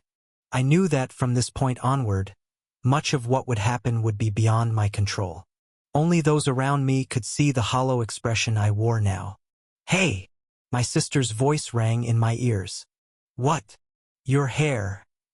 We need to do something about it." Ada was trying to lighten the mood. I replied with a small smile. "Why? Doesn't it make me look more like a true starlight now?" At last, I had rid myself of the black hair that always reminded people I was the son of a man from a branch family. Not that I had ever cared much about that. "No, you just look kinda scary. White hair, sunken black eyes, skin so pale it resembled that of a corpse. It's fine. That's exactly what I want." From now on, I would truly be the villain. I left the room, heading off to finish my preparations. Carmen watched me until the very end. After I was gone, she scratched her head in frustration, only to wince in pain, as she had touched the very spot of her injury. Damn it! He reminds me of him. At that moment, memories surfaced in Carmen's mind. Memories of a certain young man who shared her blood. It only took me 2 days. "Do you really have to leave now?" Standing at the gates of Starlight Castle, facing both Ada and Carmen, I was ready to depart. With a faint smile, I bid farewell to my sister. "Sorry, but I've already been absent for too long. If I stay any longer, I might find myself expelled from the temple." Ada didn't say anything more. She simply pulled me into a tight hug. I returned it, feeling the contrast between my cold body, still suffering from the lingering effects of the curse, and her warmth. "I'll come watch you, at the Victoriad. I'll be looking forward to it." As Ada stepped back, Carmen stepped forward and gave me a light punch to the chest. "Don't let us down." With the same smile, I nodded. "I'll win." Something in my voice made Carmen pause. An unwavering determination unlike before. I turned and began walking away, waving to them as I left. "Don't hesitate to call me if anything happens." "Oh," Carmen chuckled upon hearing those words. Who would have thought that the boy who once fought alone, the one she had to rescue time and time again, would become their trump card, their guardian angel, or rather, their guardian demon. "Don't worry, kid. Just focus on what's ahead. You'll always find us behind you." She walked away with the same smile. I'm sure of that. For the next month, I would forget about Starlight entirely and focus on what lay ahead. I had no doubt Carmen and Ada would crush Leonidas and his men. I was certain of it. After all, that old man had fallen so far after failing to assassinate me inside Moonlight that I no longer considered him a threat. Up ahead, Vulcan, the old servant, stood waiting beside a carriage, ready to take me to the gate. With a short nod, I stepped inside, and our journey began. I wore a long black coat, leather gloves, and tall winter boots. Thanks to the dimensional ring on my finger, I no longer worried about luggage. Everything was stored inside. Today, I had been granted the privilege of using the gate to travel directly to the capital, Belgrade, and enter the temple. A remarkable shortcut, saving me an arduous journey. Before the grand gate built by the ancients, I stepped forward, classified as a VIP. Others would wait months for a chance to enter. "Good luck, Lord Fry." I waved at the servant and continued without looking back. "Take care of my sister." The old man bowed deeply. "With my life." I said nothing more and stepped toward the gate. At that moment, a middle-aged man approached. "Lord Fry Starlight, correct?" I nodded. "That's right. This way, please." I followed the guard, stopping in front of a glowing portal, preparing to step through.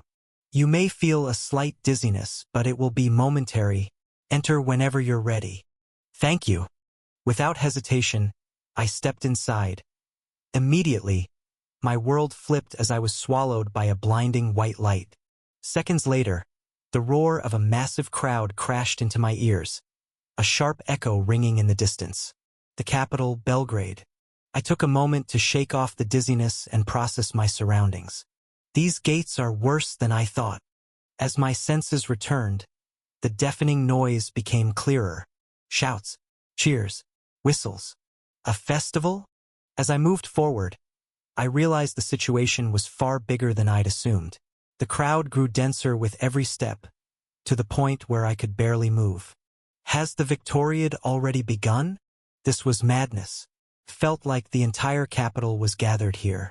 Then I noticed them, the massive screens looming above, dominating the sky. They were broadcasting something. It looked like a film. The crowd reacted to every moment, erupting in cheers and chants.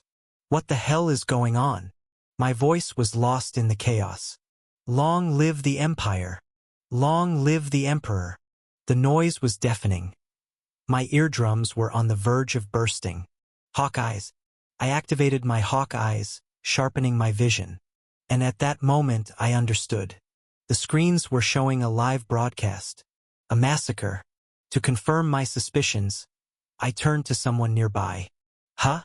What, are you from the countryside or something? We're retaliating. The Empire's forces are paying back those filthy ultras. His words confirmed it. So the time had come. Huh?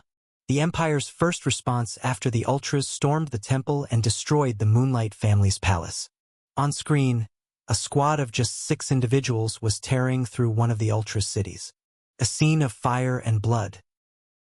Far from the chaos of the Empire, within a secluded corner of the Starlight family's palace, an old man sat alone, clutching his head. His bloodshot eyes filled with fury as he bit his lips hard. That man was none other than Villainous, the immortal lion. Life had shown him no mercy. He had fallen hard, losing everything overnight. His alliance with the Moonlight family had led to his downfall. Worse yet, his plan had failed. He hadn't been able to kill Fry. Why? Why does he refuse to die? Villainous roared, slamming his fist into the wall beside him, shattering it. That boy!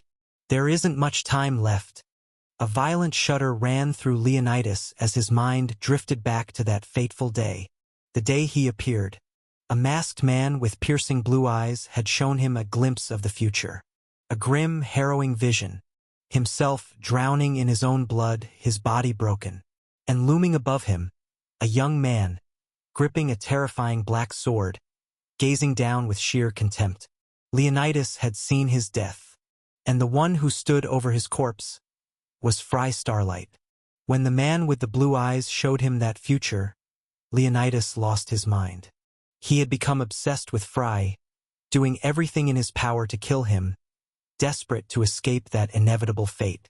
But his actions, his madness, had been nothing more than a game orchestrated by that man. A mysterious figure, pulling the strings from the shadows. Chapter 150 Vengeance Strike. Ultras, the ancient city of Yharnam. Boom! Another explosion painted the ground crimson. A woman like hell itself, clad in a golden helmet, her fiery red hair flowing behind her, wielded a massive golden claymore over 2 meters long. She cut down everything in her path, unstoppable, no matter how many stood before her. The sheer pressure of an SS-rank warrior radiated from her slender frame like a storm. She was the vice-director of the temple, the tyrannical wielder of the claymore, Melina of the Golden Order. Her blade sent heads flying one after another, never distinguishing between the living and the dead, human or demon. It didn't matter. That sword never stopped. A towering man stepped forward, his massive frame exposed beneath a sleeveless black shirt, revealing bulging muscles. A tank smashing through everything in his path. Behind him, a short man in his 50s struck with a terrifying spear that extended with each blow, stirring the wind itself with every strike. These three alone had annihilated an entire city. The devastation was far worse than what had happened within the temple. This unit knew no mercy. They had reduced a city to ruin in mere moments. Behind the trio, three others followed silently. "They're really loud, aren't they?" A man in his 30s spoke. He was strikingly handsome, with golden eyes and blonde hair, dressed in a traditional sorcerer's robe with an elegant hat that complemented his attire. If one paid close attention, they would notice he was the one transmitting everything that was happening here back to the Empire for the citizens to witness. This scene is truly grim. This time, the voice belonged to a man with a snow-white beard, giving him the appearance of an elderly sage. However, his powerful physique, standing firm like a spear, told a different story. "Stay focused. This is only the beginning." Behind them, a figure lurked, face hidden behind a mask. No one had even sensed his presence. Had they not seen him with their own eyes, they would never have believed he was standing among them. He was the strongest assassin in the Empire, Mist Umbra, an SS rank assassin. From the church, one of the three high bishops, SS rank Ramiel Callistus. Alongside Melina, another SS rank warrior.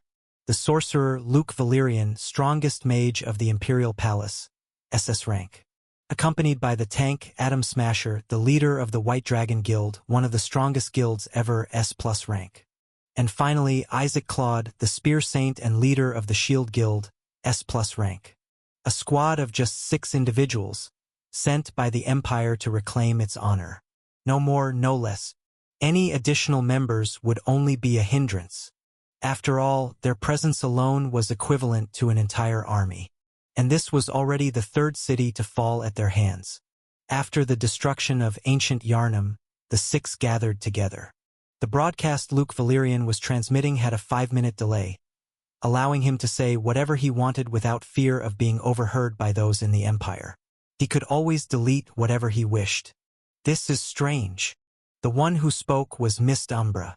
The moment he uttered those words, Ramiel Callistus chuckled. "Ah, so you've noticed? Man of 100 faces?" The others nodded in agreement. Ramiel continued, "These cities, they feel like ghost towns. I mean, really, have you seen their state? We've killed thousands, but even if we hadn't, they were already doomed. They were frail, weak, broken, as if they were nothing more than discarded slaves, left to rot. Something is definitely wrong here." They all agreed on that. Under normal circumstances, they would have already left after razing all these cities.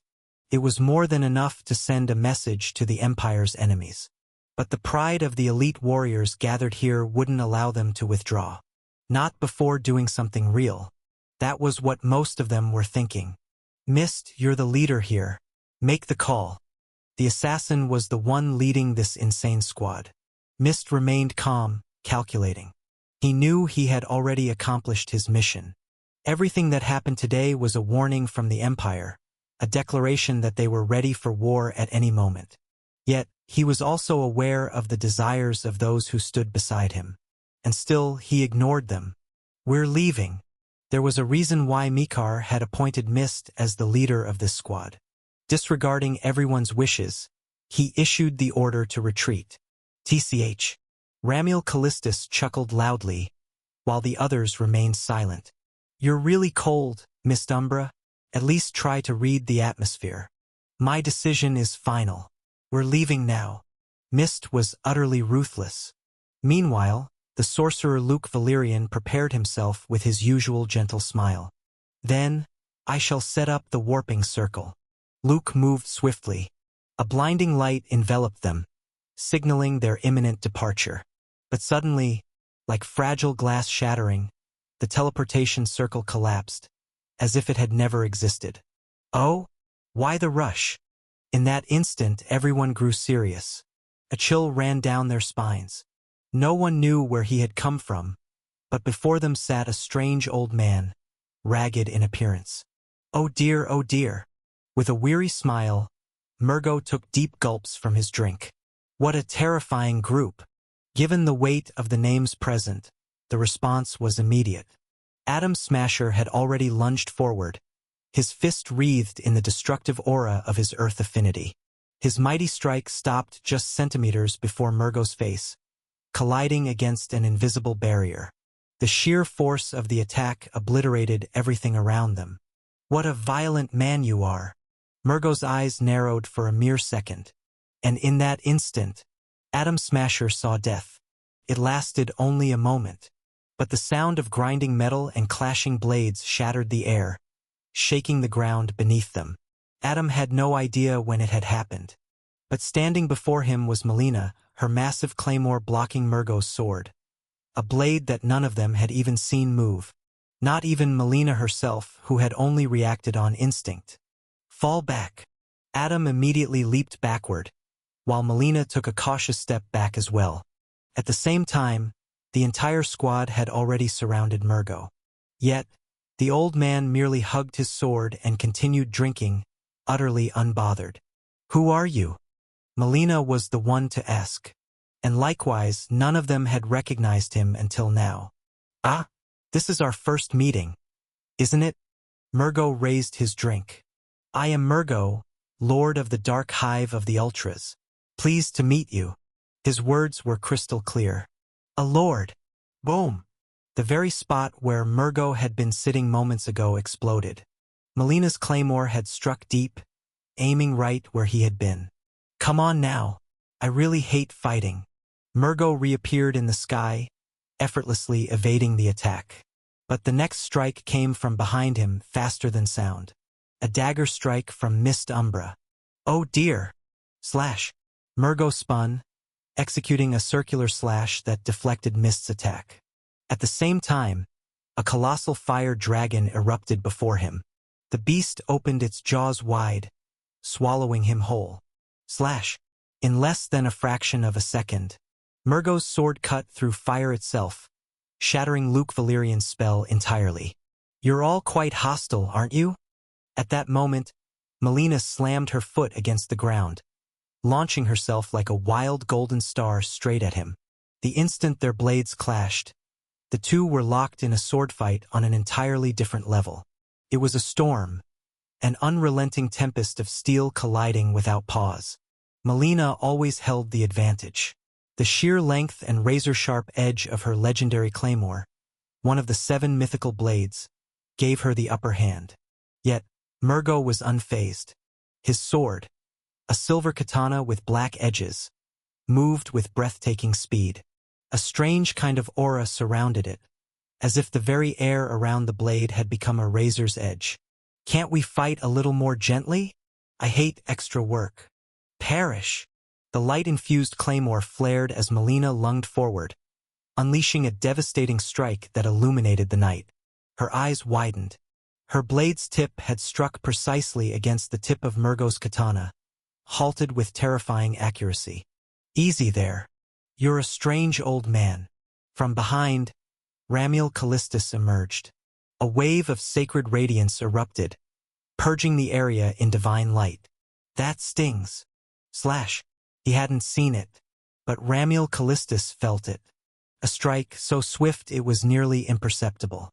Severance. Boom! Hundreds of wounds carved through Ramiel's body in an instant, a gruesome, blood-soaked spectacle. "That hurts." Yet, the holy light enveloped him, instantly restoring his body as if nothing had happened. His expression was one of sheer irritation. "That sword isn't normal." "Correct." Murgo chuckled, while everything around them spiraled into chaos. The battlefield erupted. Every single strike carried the force of an SS-ranked awakened, and all of them rained down upon Murgo. But before they could even touch him, every single attack was cut apart. Melina led the charge. Mist attacked from blind spots. Ramiel and Luke assaulted him from afar. It was like a grand display of fireworks, monsters clashing against a single old man. Yet the elder was utterly unfazed. His sword deflected everything they threw at him. None of them knew that this worn-out katana was the 7th of the 7 mythical blades. The Ushigatana could cut anything before it even touched it. And in the hands of Murgo, the terrifying old man, the result was beyond horrifying. From behind, mist focused an attack of concentrated sound. The sheer force distorted the space around him. The strike was aimed directly at Murgo's head. But before it could land, Murgo pressed his fingers against his ears, shattering his own eardrums. He made himself deaf to evade Mist's assault. The drunken old man continued fighting without his sense of hearing, completely indifferent. Now I hear nothing but my own thoughts. What a strange sensation. Even though they hadn't gone all out yet, none of them could break through Murgo, and he didn't even seem remotely pressured. This wasn't normal. What kind of lord was he? He was far stronger than Madame A or Gavid Lindman, the foes they had faced in the last war. Yet, his aura's intensity had never surpassed SS rank. Standing among them, Murgo laughed. Sorry, fellas? But you're not going anywhere. His eardrums healed themselves instantly. You're full of yourself, old man. Ramiel's irritation was clear in his voice. Meanwhile, Murgo simply laughed. Of course. After all. His voice was calm. I am the strongest lord. Madame A. Lindman. Even the tyrant Godfrey. Before the lord of the Dark Hive.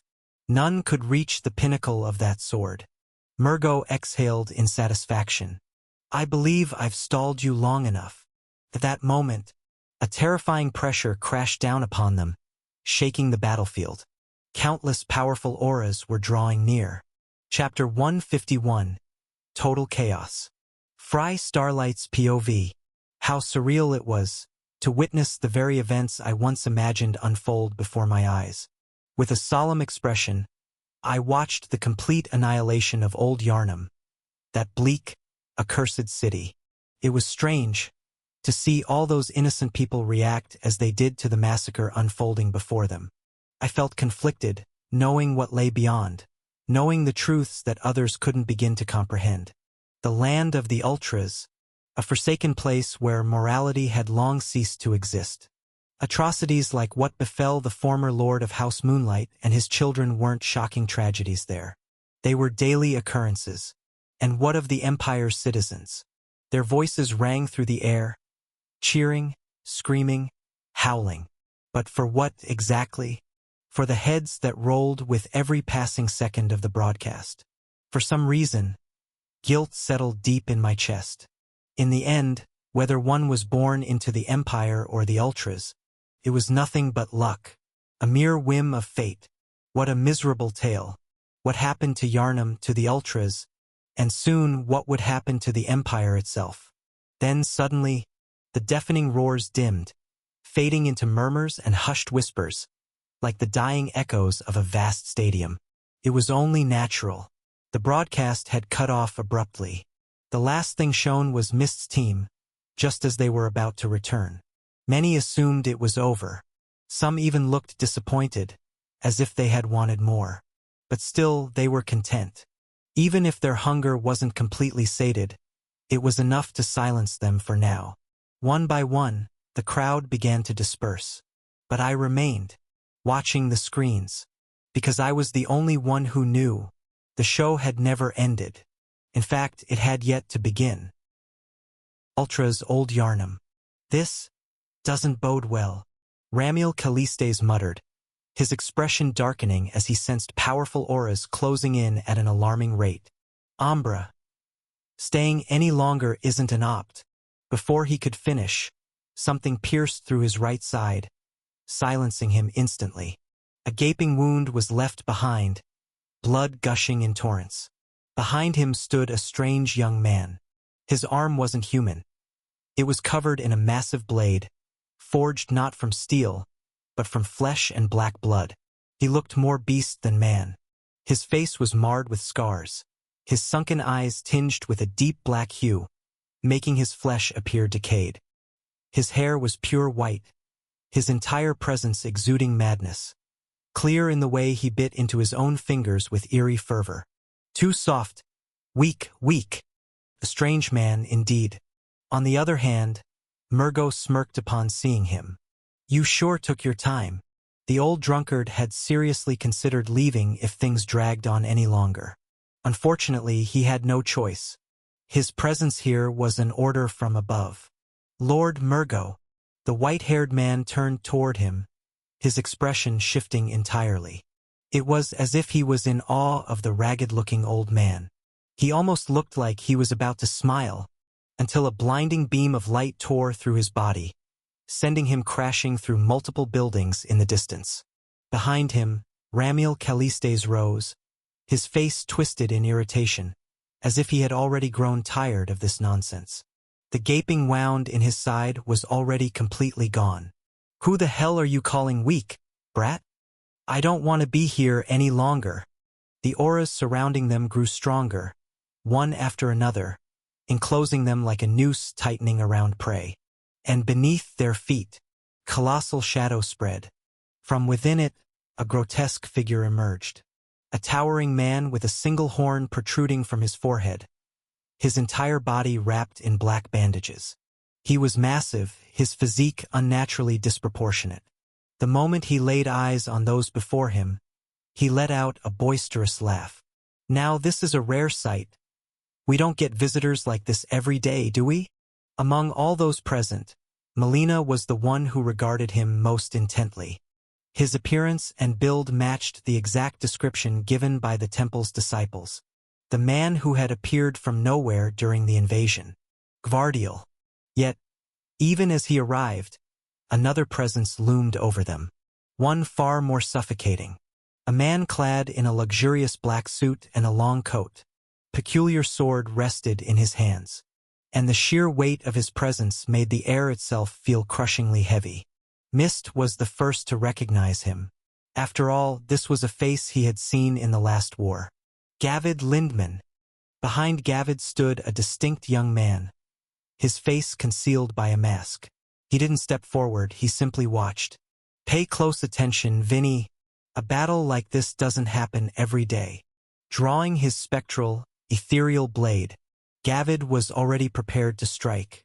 "This is about to turn into complete chaos," the sorcerer, Luke Valerian, remarked with a serious expression as he began preparing his spell. "Everyone, buy me some time."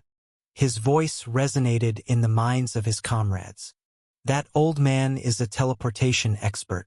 He shattered my spell before, but this time, I'll prepare something far stronger, though it will take time."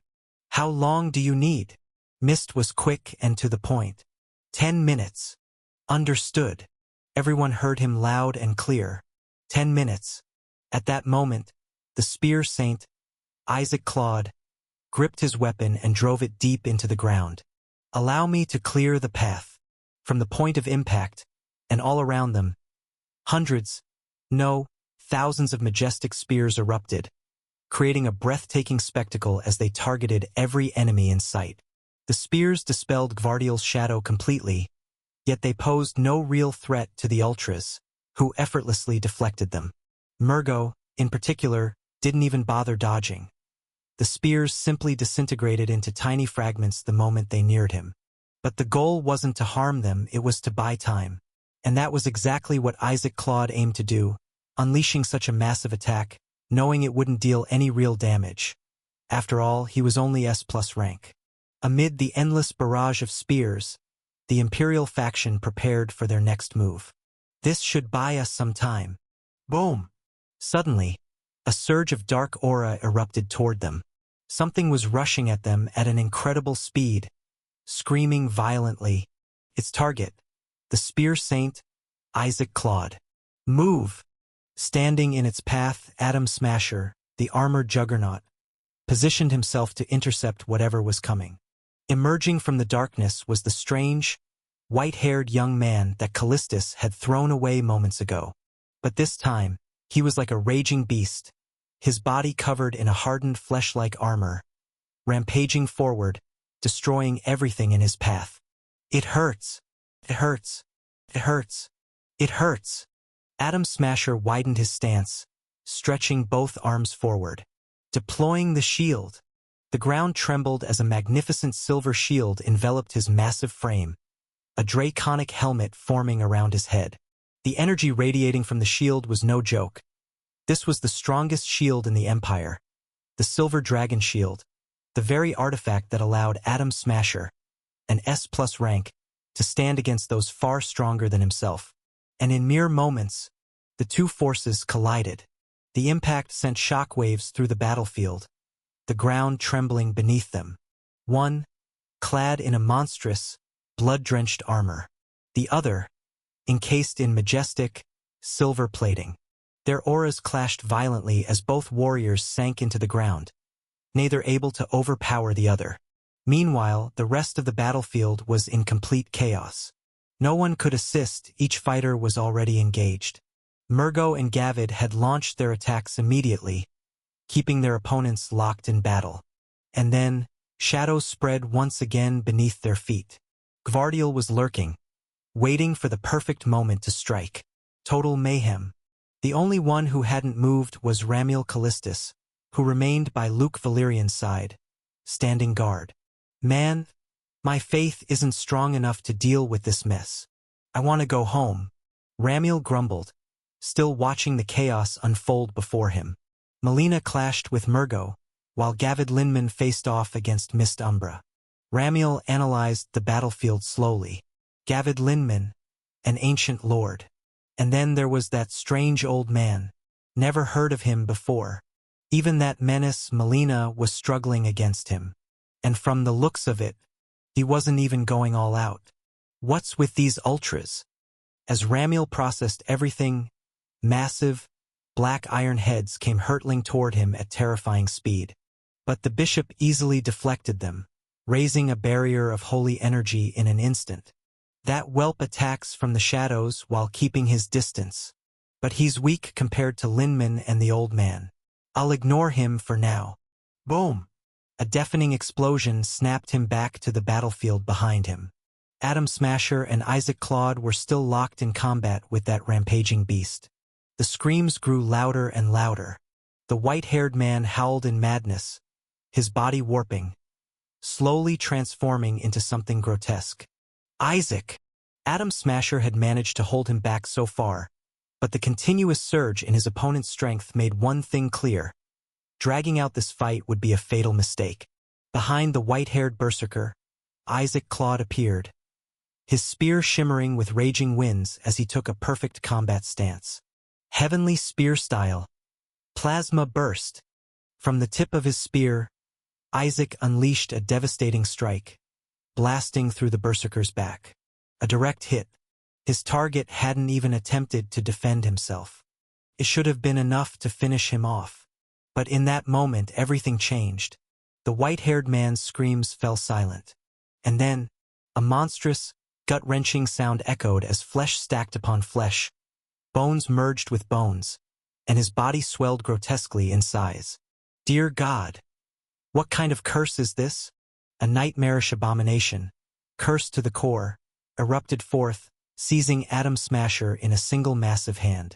The sheer pressure of his aura alone would have killed Atom Smasher instantly, if not for the shield protecting him. But it was only a matter of time before the shield reached its limit. All eyes were now fixed on their clash. The pressure radiating from the white-haired berserker had soared to SS rank. Atom! A spear, blindingly fast, pierced through the berserker's hand, forcing him to release Atom Smasher, who retreated instantly. At the same time, Isaac Claude also backed away hastily. Their enemy had surpassed them completely. Die. This hurts, mother. I mother, death pain. Pure madness. Why? A scream of rage. The massive, monstrous body ripped itself apart, revealing the white-haired man's original form, now clad in armor like flesh, his speed incomprehensible. Just a single moment. Watch out, CLA. SHNK. I told you. This hurts. Everyone froze. A hand, the white-haired berserker's hand, had pierced straight through Isaac Claude's chest. For a second, Isaac himself didn't even realize what had happened. No. The spear saint tried to grab his weapon, but, boom! A surge of dark energy exploded from the berserker's hand, disintegrating the upper half of Isaac Claude's body into dust.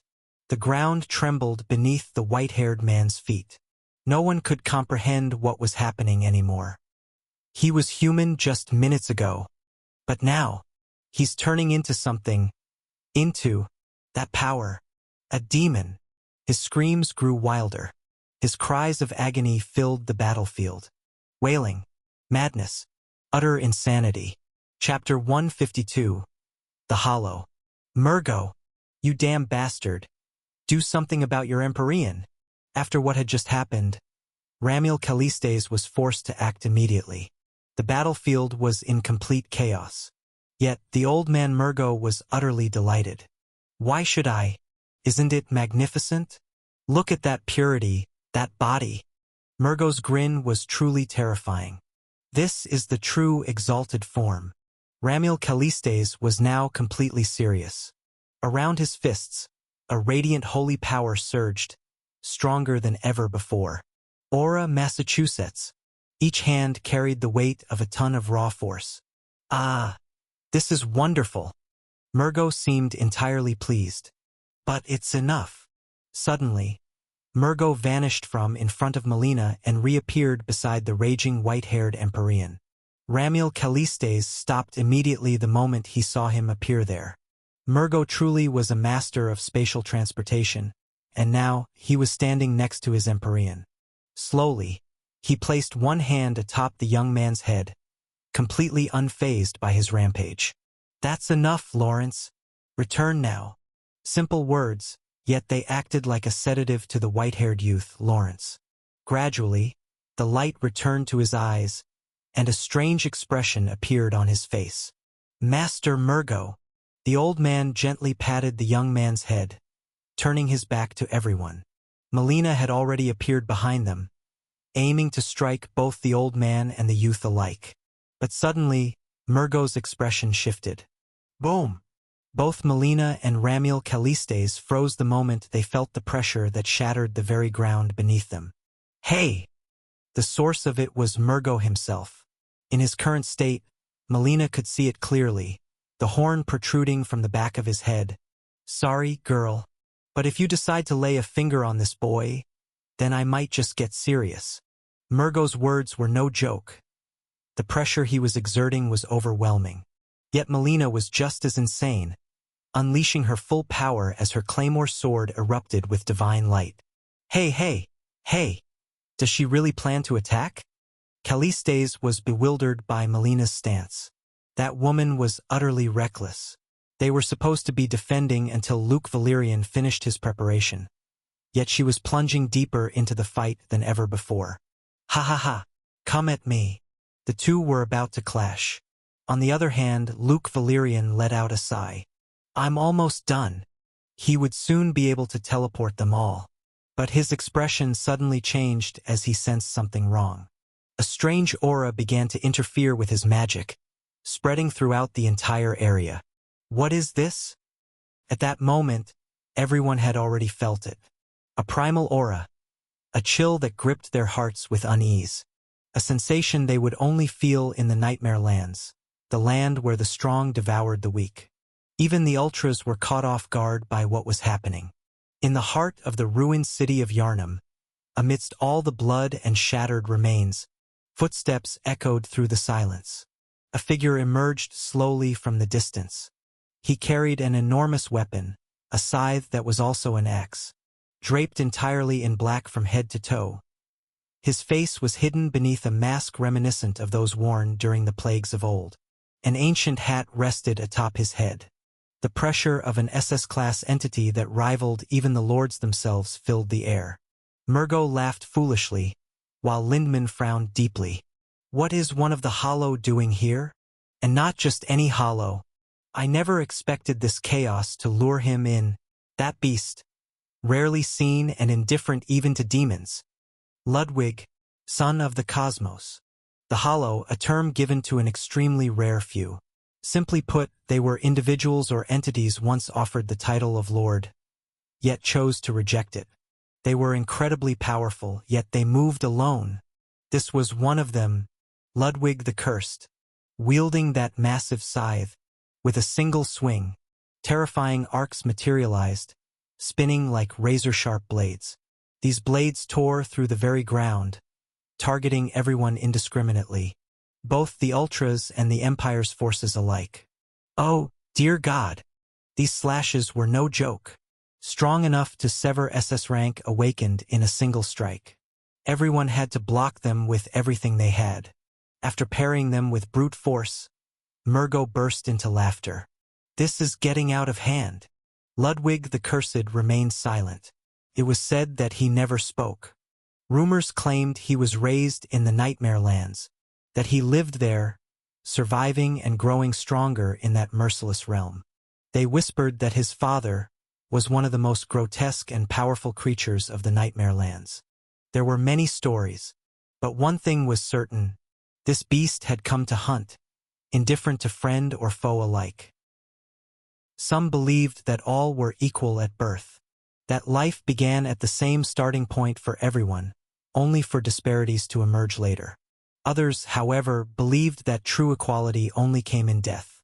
But between these two beliefs, there were souls of immeasurable worth, now standing on the brink of peril. In the desolate city of Yharnam, the Empire squad had already lost one of their own to the Ultras. And now Ludwig the Cursed had entered the battlefield, an enemy to all. He remained silent. Only his scythe spoke, carving through the air with merciless arcs, each swing birthing monstrous blades that sought to end lives without distinction. Some blocked, others dodged. That bastard! Melina moved, her sword glowing with divine light, aimed straight for Ludwig's neck. Yet, at the last moment, she altered her strike, sensing Murgo closing in from behind. "Where do you think you're going?" Boom! They clashed. Melina, scowling. Murgo, grinning. "Your opponent is right here." Their battle intensified, both pressing in against each other, until Ludwig attacked them both, utterly indifferent to alliances. His scythe's reach rivaled Melina Claymore.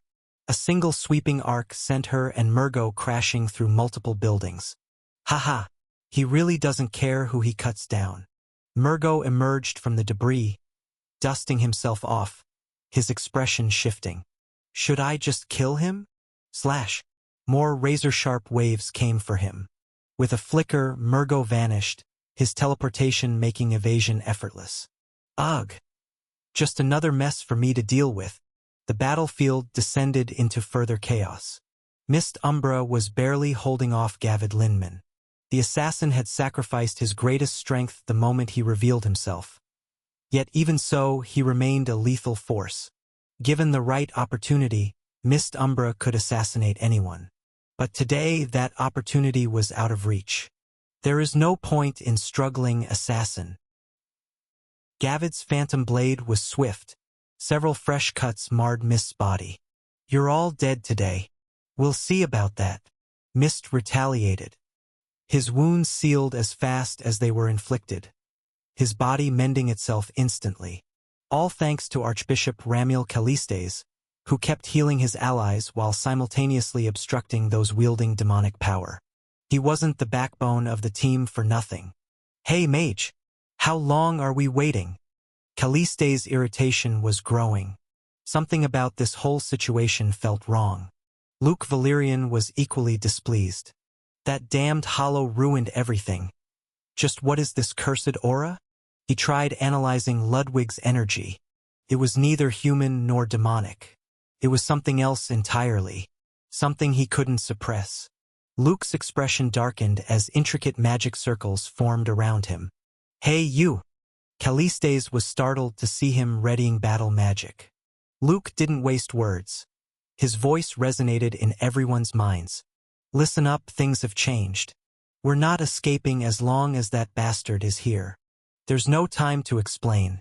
We either take him down, or drive him away. His words struck like a hammer. The others grimaced. They were already engaged in brutal combat. Now they had to contend with a hollow on top of it.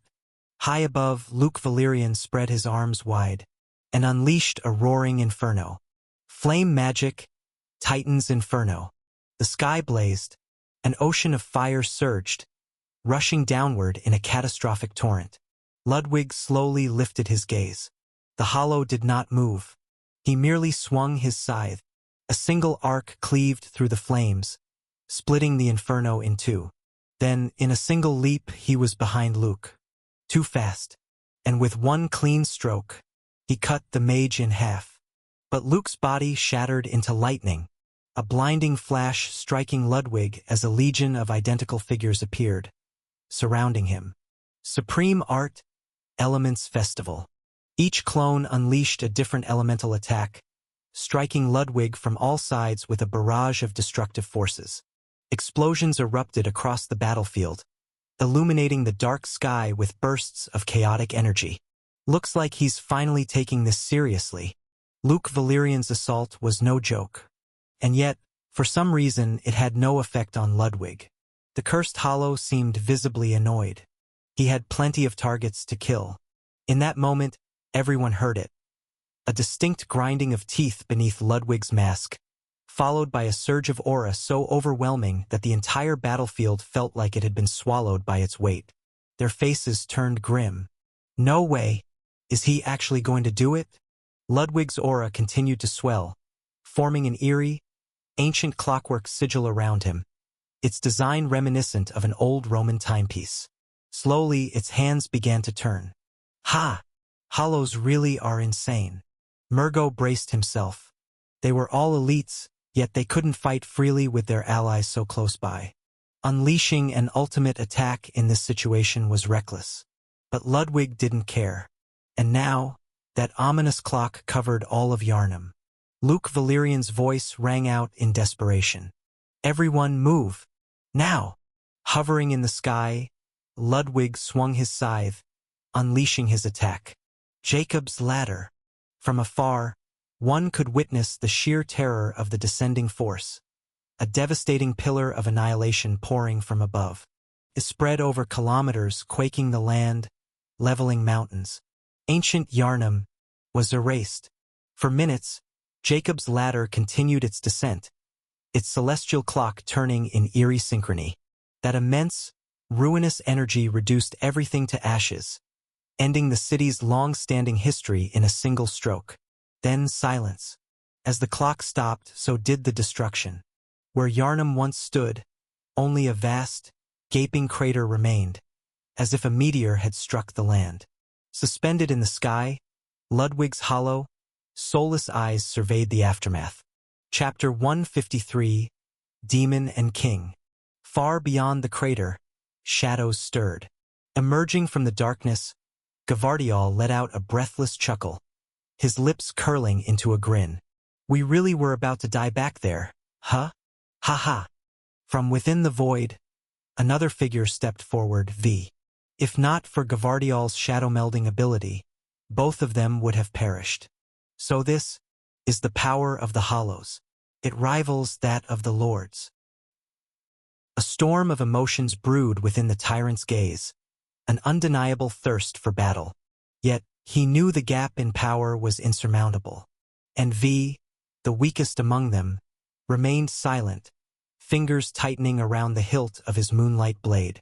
Nearby, Gavid Linman emerged, his once elegant coat now tattered.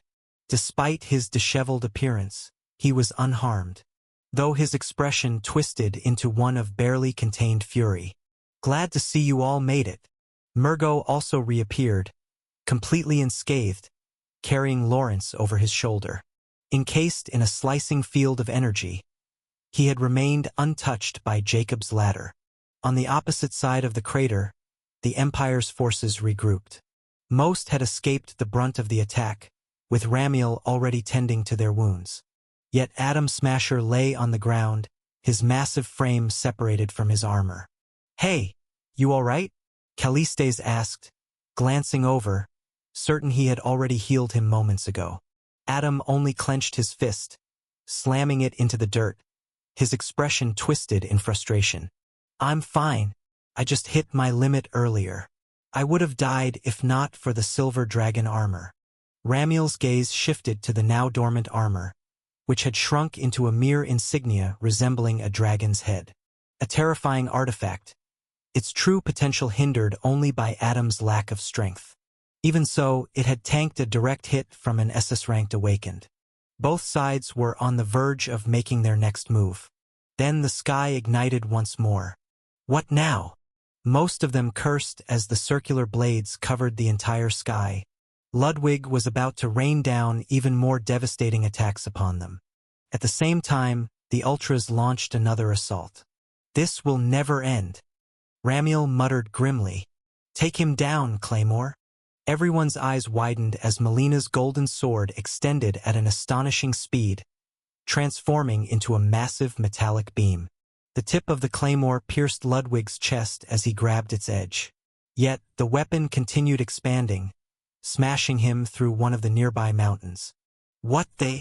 Melina's sword had now extended beyond 1,000 meters, creating a breathtaking sight.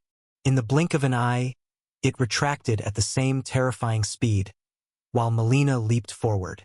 Meanwhile, the mountain that had buried Ludwig exploded as he shot back toward them at breakneck speed. "I'll clear a path. Everyone, retreat." Ha! The group was stunned by Melina's declaration. The battle was reaching a stalemate, and soon they would all be annihilated.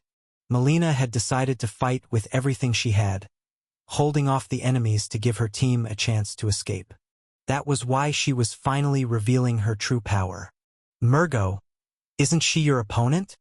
Linman shouted as he clashed with Mist Umbra. "Ah, is she?" The old man chuckled, clearly toying with them. But Melina's claymore extended toward him at a terrifying speed, forcing him to react. He barely managed to block with his Uchigatana. Without hesitation, Melina retracted her sword and clashed directly with Ludwig up close. "Are you planning to fight both of us at once?" Melina was prepared to unleash everything. But from behind her, Mist Umbra's eyes glowed green beneath his mask. "We can't afford to lose you here, bearer of the claymore." Mist's body radiated power as Linman instinctively backed away. "Forgive me, everyone. Endure it." Who would have thought that the one to unleash his full power first would be the most rational among them? "What are you doing?" Callistes shouted, sensing the incoming danger. But Mist did not stop. Supreme Art, Zero Wave. A wave of unseen power erupted, a devastating sonic attack spreading across a 1,000-meter radius. This time, the attack was too fast for anyone to react. Everyone was caught in it. A destructive sound wave struck their minds directly, rupturing their ears and causing blood to flow. Now, everyone was disoriented, including Ludwig. His aura, which had been disrupting Luke Valerian, suddenly weakened. Luke tried to steady himself, seizing this brief window to teleport them all, despite also being hit by Mist's attack. The assassin had targeted all the Ultras before they could recover. This was their last chance, their closest opportunity. Murgo was about to take things seriously when he saw their desperate attempt. But he didn't need to, because in the very next second, everything changed. The air itself shifted, as if the sky had grown darker. The expressions of the Imperial side began to sink as an overwhelming pressure bore down upon them. A sinister presence, a terrifying entity. Everyone froze in place, paralyzed by an indescribable fear. Above them, floating with the moon at his back, such a desperate struggle. His voice was venomous and grating. The group, their ears shattered, could not hear him, but they saw him, a strange figure with dead, grayish skin and eyes with pitch-black pupils. A pair of fearsome horns adorned his head, while long, thick white hair cascaded down, tinged with gray. His arms were elongated, ending in black, razor-sharp claws. He wore only a black robe, and from his back, a pair of dark wings stretched wide. Perhaps this was the first time they had ever seen one. An upper demon. The Ultras side hastily retreated as Murgo sheathed his sword. It was over. The demon had descended to end it himself. Rank 19, Astaroth. The Empire's forces gathered together, with Mist standing at the front. The current situation was entirely unpredictable. Astaroth gazed at them before unleashing the full pressure of his SS Plus peak-tier power. A force that pressed them deep into the ground. "So these are the insects you've failed to kill thus far?" Astaroth spoke in a dreary voice, reprimanding Murgo and his comrades. His pressure struck them as well, and it could be said that Murgo was the only one who withstood it decently. Yet he said nothing, merely smiled in silence. What did you expect when you sent insects to deal with insects? Astaroth pointed his finger at Mist and his group. How unfortunate. Perhaps you could have been good specimens for the path to sovereignty. But now you're nothing more than insects on a chopping board. Stronger and more vibrant than the other pathetic ones, yet still nothing more than inferior existences. D.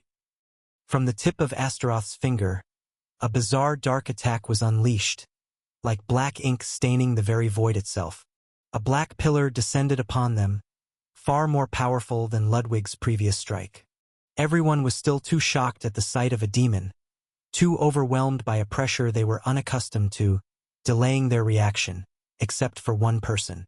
Mist Umbra stepped forward, unleashing his full power against the devastating strike. Storm Shield. A dense wind barrier formed around everyone as Mist poured everything he had into it.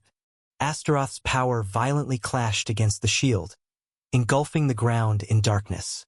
Mist strained to hold back the attack, blood seeping from the gaps in his mask. Astaroth's strike continued to pound against the barrier, moments away from shattering it completely. Run! Mist shouted. Luke Valerian moved immediately to save whoever he could, but Astaroth had already seen it all. A futile effort. He was about to stop the young mage and end them all.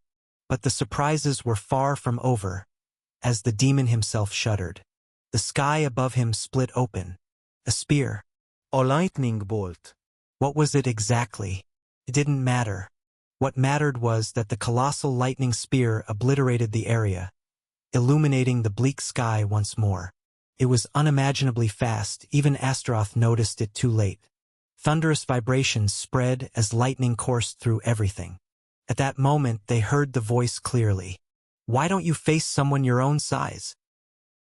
A few minutes earlier, at the moment Astaroth appeared, far away from the Ultras continent, across the Demon Ocean, within the Empire, a lone man stood atop his massive castle, ruling over everything from within. He was overwhelming. His sheer presence alone was oppressive. Electric sparks erupted continuously around him. His golden eyes gleamed with power as his blonde hair surged upward. Oliver Kahn stood nearby, watching what the Emperor, Mikar Valerian, was about to do. Lightning condensed as the pressure intensified. Mikar's words echoed slowly. A spear mightier than mountain peaks. In mere moments, Mikar formed a spear that dwarfed the entire palace and rivaled the mountains themselves. The amount of compressed lightning aura within it was beyond comprehension. At that moment, grasping the spear with one hand, the strongest spear wielder in this world unleashed a devastating attack. His hand was like a rocket launcher, hurling the spear at an unimaginable speed that shook the earth and split the sky in two. It was a continent-crossing spear, eradicating everything in its path before crashing down upon Astaroth's head, who was far away from the Emperor's location. With a single strike, Mikar erased the distance between two continents and struck Astaroth. BZZZT. BZZZT. Seizing the opportunity created by Mikar's terrifying strike, Luke Valerian coordinated with the Imperial Palace's mages and teleported everyone away, putting an end to their nightmare. At the same time, Mikar's voice echoed in everyone's ears, despite the vast distance between them. Why don't you face someone your own size? Ha ha. Ah. In response, the demon's laughter echoed from within the thunderclouds, unscathed. What words? This is the descendant of that wretched one who once clashed with the high ranks, isn't it? Valerian. Likewise, Astaroth's words reached Mikar. In that moment, a strange conversation unfolded between a human and a demon, both standing continents apart. Yet they gazed at each other clearly. Reaching one another was nothing but a trivial matter for them. Go back to where you came from, Valbeing. This land is not for your kind to tread upon. Astaroth's laughter grew wilder at the human's defiance. A pathetic insect, with but a single life, more powerful and vibrant than the rest, yes, but still a mere insignificant existence. Astaroth continued laughing, having finally found a human worthy of facing him. Let the days count down, for your death shall be the final act of this miserable play. Valerian. That confirmed it. War was inevitable. Chapter 154. Beyond the Veil 1. After the brief clash between the strongest forces of the Ultras continent and the Empire, the monumental event finally came to an end as both Mikar and Astaroth exchanged a few words. With that, war became inevitable. Both sides were now slowly mobilizing their forces. Whether it was the Empire or the Ultras, they were both entangled in the intricate calculations of large-scale warfare. But one thing was certain: whoever struck first would officially ignite the war. The only question was, who would make the first move? Time alone would provide the answer. Both Mikar and Astaroth had already withdrawn their auras. The demon was about to leave, until he suddenly stopped, his gaze locking onto the lunatic soaring toward him. Murgo and the other Ultras watched the scene unfold, their mouths agape. Well, would you look at that? Ludwig the Cursed was every bit as insane as the rumors suggested. Unshackled by contracts, untethered to the demons. He actually dared to point his weapon at Astaroth. Oh, how adorable! Slash! Ludwig swung his scythe at Astaroth's head, but the latter caught the terrifying weapon with a single hand. Without hesitation, Ludwig poured all his strength into his assault, unleashing hundreds of devastating strikes that shook the very fabric of space itself. Yet, Astaroth blocked them all with one hand. Pathetic mutt! I despise rabid dogs like you. Astaroth scoffed, raising his palm toward Ludwig's face. Perish! A jet-black beam shot forth, crushing Ludwig and driving him into the ground. The latter barely managed to withstand the attack, his scythe acting as his only defense. Astaroth observed him for a moment before the darkness in his arms began to surge violently. Blood release. Suddenly, the darkness twisted into something entirely different as black lightning crackled through Astaroth's arms. This is... The spectator's eyes widened at the sight. Black lightning. Without mercy, Astaroth unleashed a relentless barrage upon Ludwig, who barely had time to comprehend what was happening. You must have gotten ahead of yourself just because you're a mere hollow. The black lightning rained down mercilessly, again and again. Ludwig didn't block a single strike. The power gap between the upper ranks was truly insurmountable. Death was imminent. Sensing the approaching end, Ludwig let out a sound for the first time. A howl. It was deep, guttural, like a wounded beast in agony. His cry was so loud that everyone was momentarily taken aback. What is he doing? They all assumed it was the wailing of a dying tyrant. But it wasn't. Astaroth furrowed his brows, sensing something resisting him. What's going on? It should have been impossible for Ludwig to resist someone at the peak of SS+ rank. But within seconds, Astaroth realized something. The one who had stopped him wasn't Ludwig. What in the abyss is this? Above Ludwig, a figure emerged. A specter? A monster? What exactly was it? The sight left everyone horrified. It was more grotesque than even Astaroth himself. A ghostly entity with a nightmarish, horse-like maw. Its grotesquely elongated arms stretched down to the ground as it enveloped Ludwig in an eerie embrace. And then the creature roared. Its scream sent a shockwave barreling toward Astaroth. The demon raised his arm to block the attack. Behind him, dozens of mountains crumbled instantly, while the clouds in the distance dispersed. Astaroth glanced over his shoulder in shock before looking down at his arm. It was partially numb. Then, a slow, sinister grin spread across his face. You've really done it now. Among all those present, only Murgo and Gavid Linman recognized that entity. This? Murgo nodded. The Cosmos, one of the three lords of the Nightmare. A monster that ruled the southern Nightmare lands, a being of SS+ rank. A terrifying existence.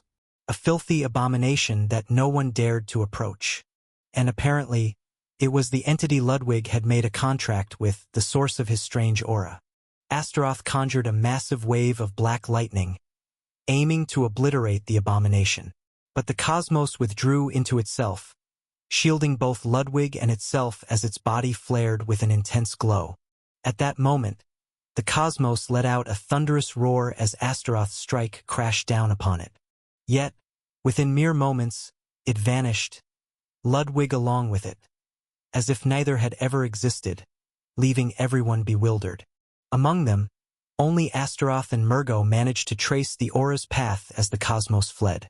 Astaroth scowled, tightening his grip. It seems the number of bothersome pests is growing lately. Perhaps this land held more than he had initially accounted for. With a sinister smile, the demon folded into himself and disappeared. Maybe I didn't come here in vain after all. Perhaps this was his chance to seize even greater power, to ascend beyond his current rank. Oh, my lord Agaroth, witness my fate and guide me on the path, to bury all these wretched creatures. Astaroth vanished, and so did the rest of his followers.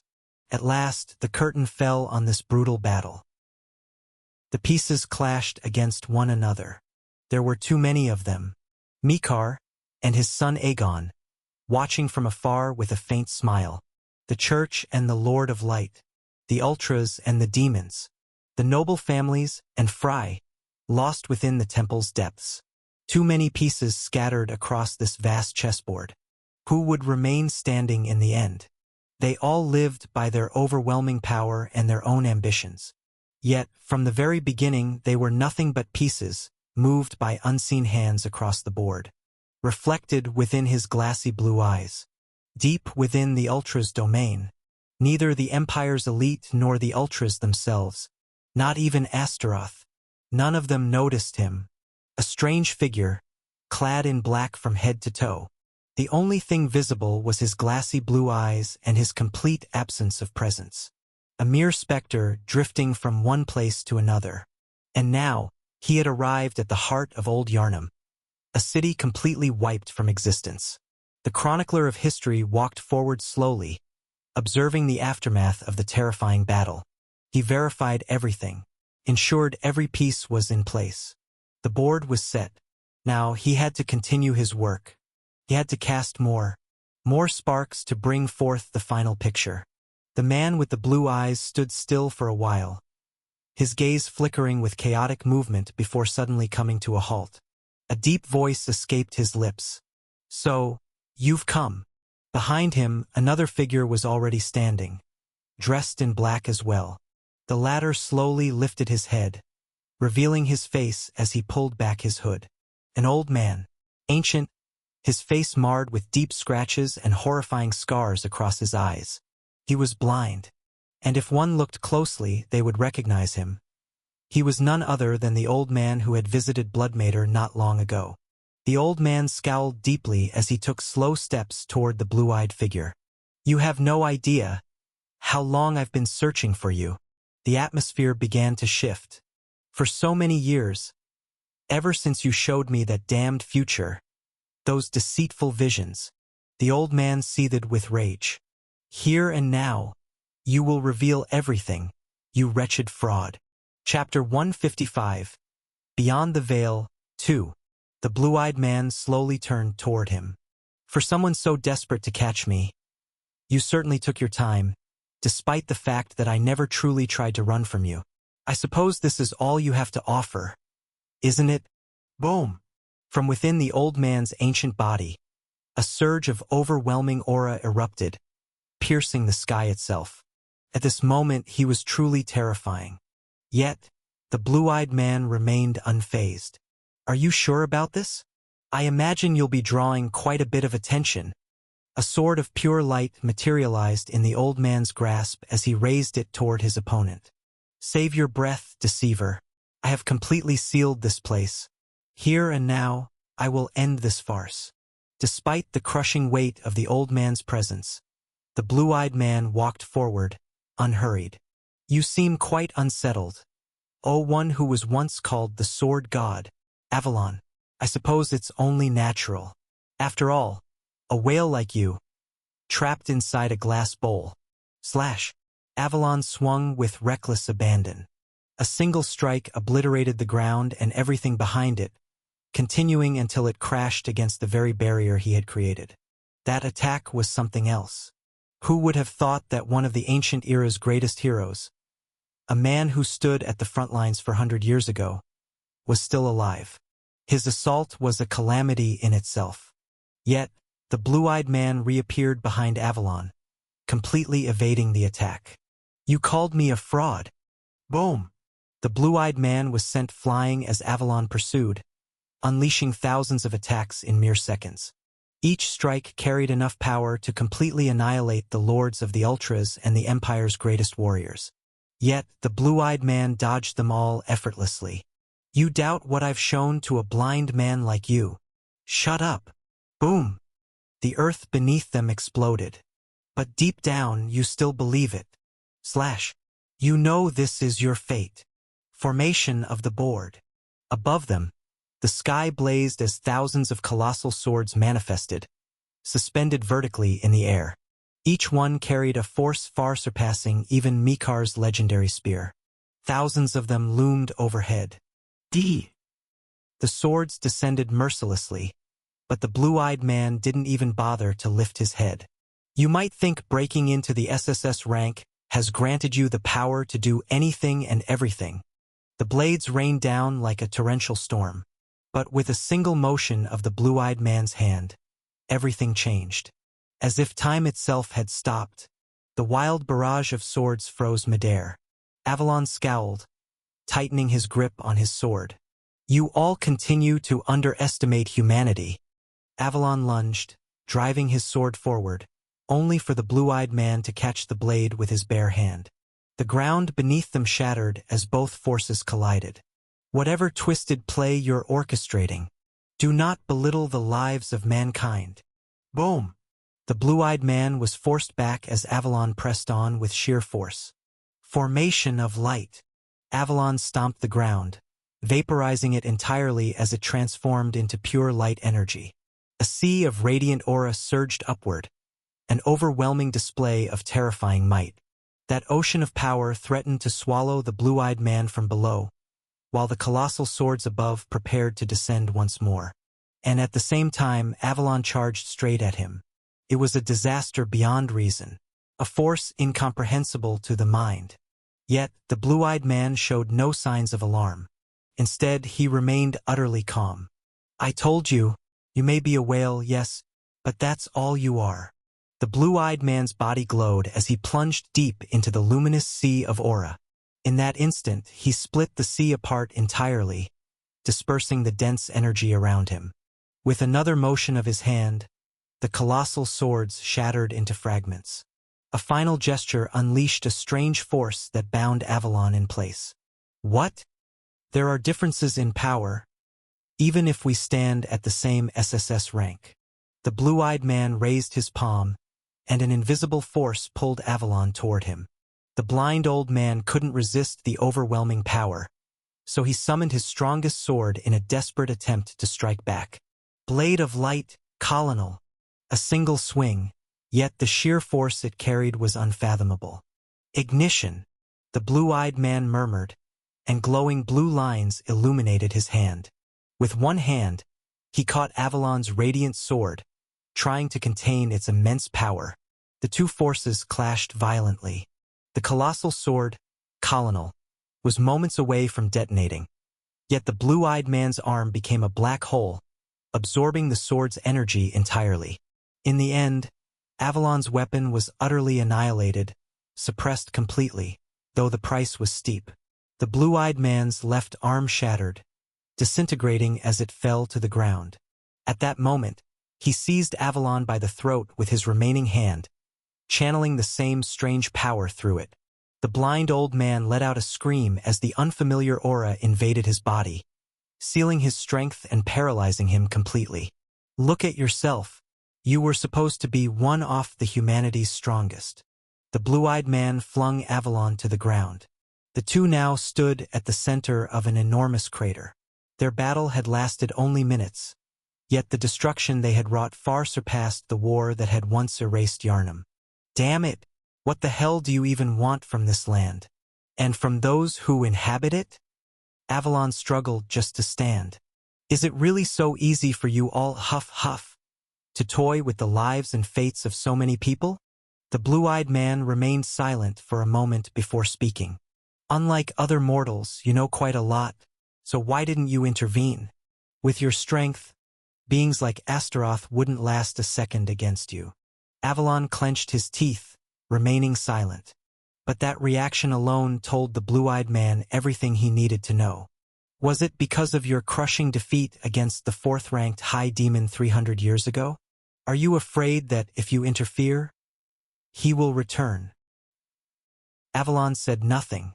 In that instant, the blue-eyed man stepped forward and drove his foot into Avalon's face. Pathetic. This is the mindset of a failure. Another kick. This foolish struggle of yours. It's nothing more than a delusion you use to convince yourself. You should have torn everything apart, cut down anything and everything, until the 4th-ranked High Demon came for you and killed you. The third kick. Blood from the once great hero splattered across the ruined battlefield. You're just a coward afraid of death. That's all your existence amounts to. The blue-eyed man placed his hand on Avalon's chest, releasing a series of intricate seals. All humans are nothing but disposable fodder. For what is to come? A strange energy surged into Avalon's body. All of you, except for him. Just one young man. Except for him, nothing else matters. Avalon gasped for breath, his body now shackled by the strange aura-infused chains that had been forced into him. From this moment forward, you will not interfere any further. Your life is already in my hands. The blue-eyed man turned away, leaving Avalon in a wretched state. The defeated hero spat out blood, forcing out a question. Just, what are you? The blue-eyed man stopped for a brief moment. I am nothing more than the remnants of an ancient will. If you need a name to call me by, you may call me the engineer. With those final words, the entity vanished, as if he had never been there at all. At the same time, far from the battlefield, standing before the newly rebuilt temple's gates, Fry had finally returned to the place where a crucial chapter of his life was about to be written. Chapter 156. More Trouble Ahead. 1. Fry Starlight's POV. It's been a long time. With mixed feelings, I stood there, staring absent-mindedly at the familiar place before me. The temple. I called it familiar, but it had changed a lot. The moment I stepped through the main gate and passed all the formal security checks, I found myself here again. The sharp noise of countless students bustling through their routines had returned. Without warning, the temple was once again full of life. Students had come pouring back in after the fallout of the last attack. It was all quite unclear. At the same time, I could spot several new buildings that hadn't existed 2 months ago. The architectural technology had advanced to a degree that genuinely impressed me. Fast, efficient, and elegant. I brushed my hair back with a faint smile as I made my way forward. The temple wasn't the only thing that had changed.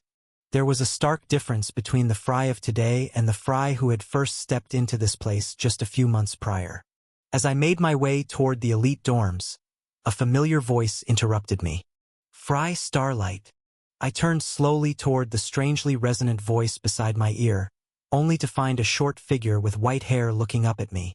Wow, you really kept me waiting, Starlight. Ellen White. To think the elite student council president herself would welcome me. I'm honored. I kept my tone composed despite my surprise. I hadn't expected to see her here, but I could guess the reason. Ellen smiled and gestured for me to follow her.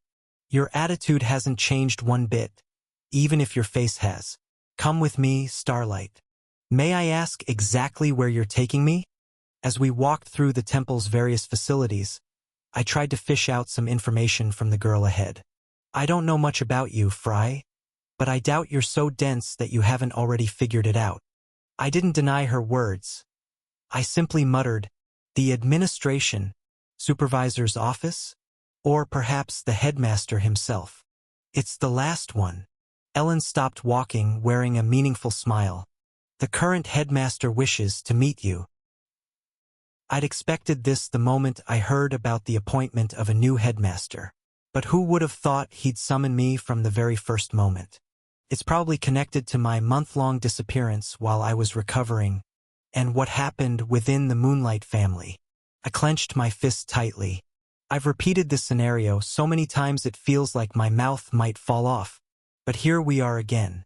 A new variable had emerged before my eyes. Bloodmater had been removed from his position as headmaster, and someone else had taken his place. That wasn't supposed to happen in the original story. Bloodmater was meant to remain in charge until the war began. But here we are. Something or someone had interfered with the future I once knew.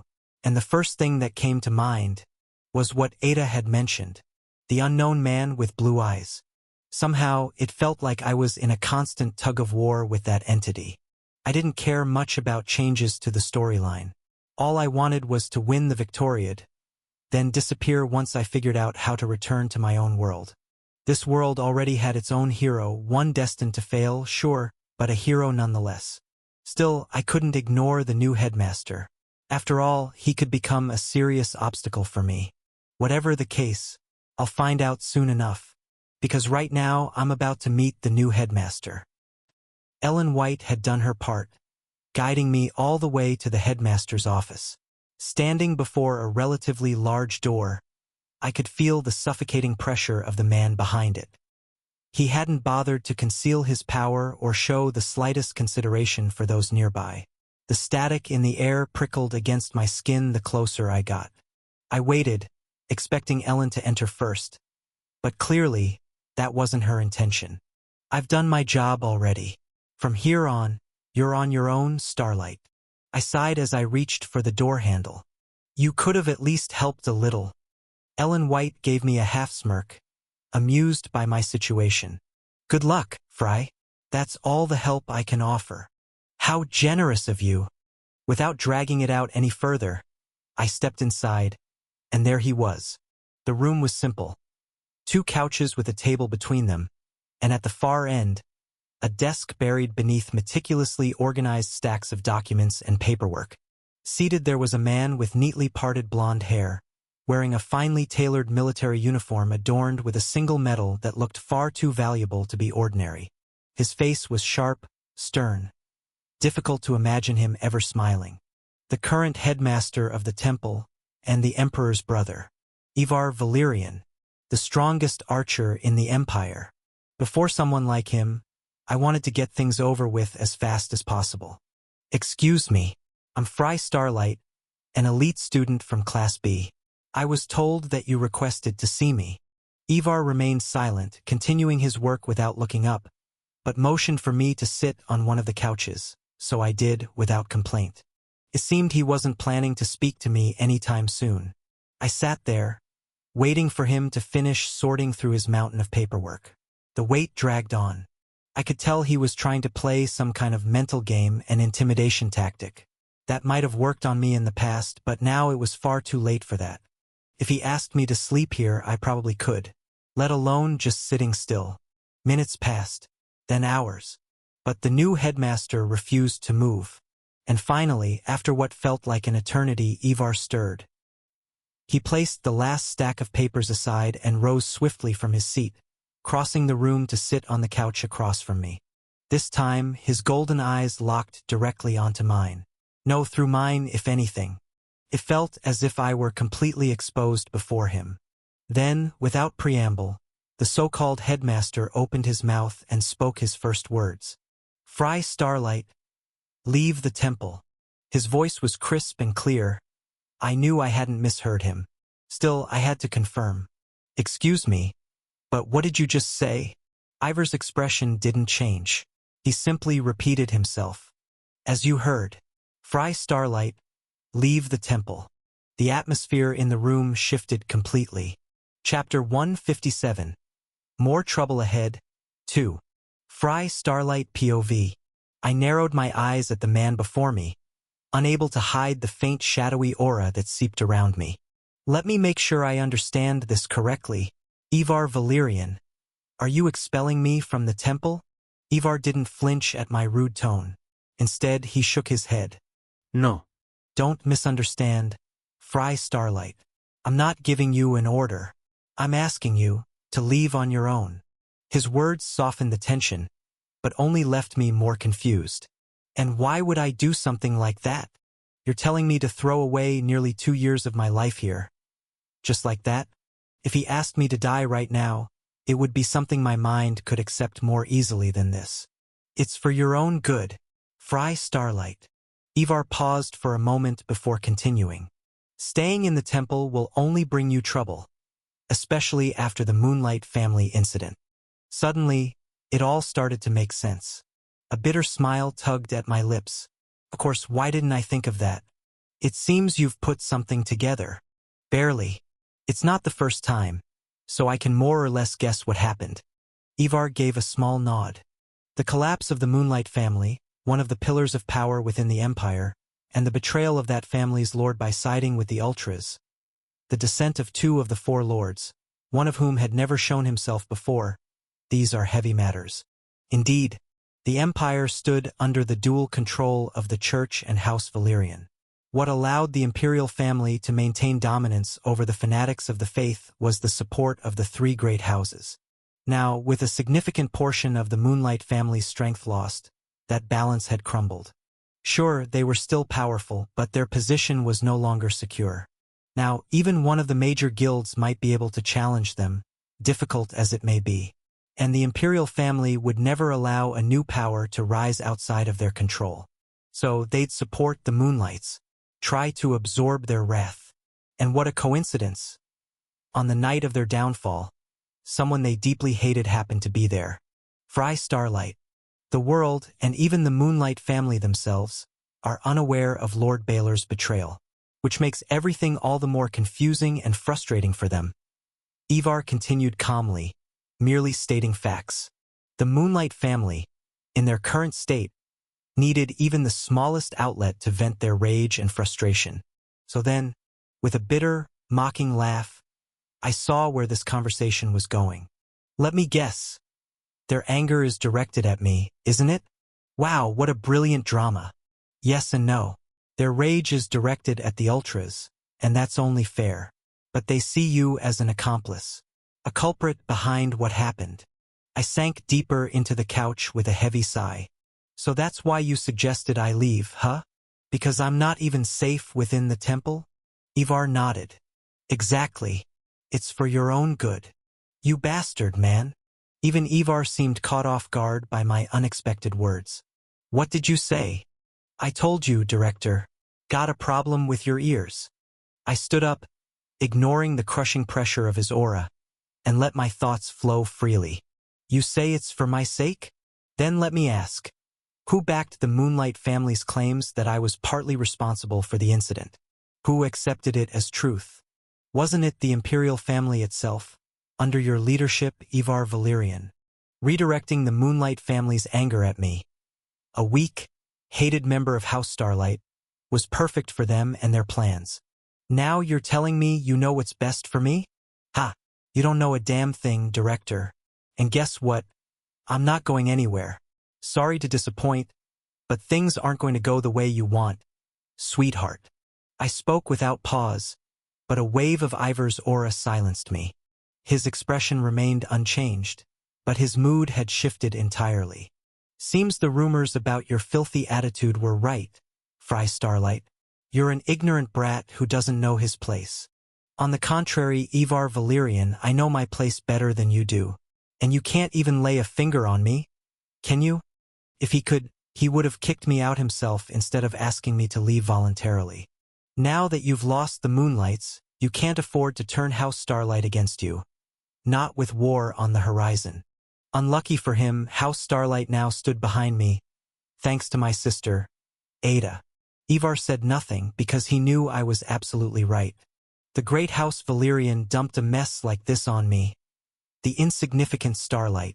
With a sinister smile, I stared at Ivar. And I have full freedom to deal with it however I see fit, don't I? What are you planning to do? He asked with clenched nerves, clearly restraining the urge to erase me from existence. but I simply shrugged and turned to leave. Win the Victoriad. What?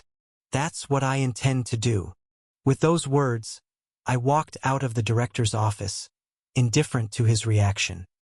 The moment I stepped out and walked a little, I felt the weakness take over my legs. Damn! That was exhausting. My whole body was shaking after the madness I just pulled off. A C rank speaking to an SS rank like that, if anyone else had witnessed it, their jaws would have dropped to the floor in sheer disbelief. Fortunately, my gamble paid off. Ivar didn't lay a finger on me.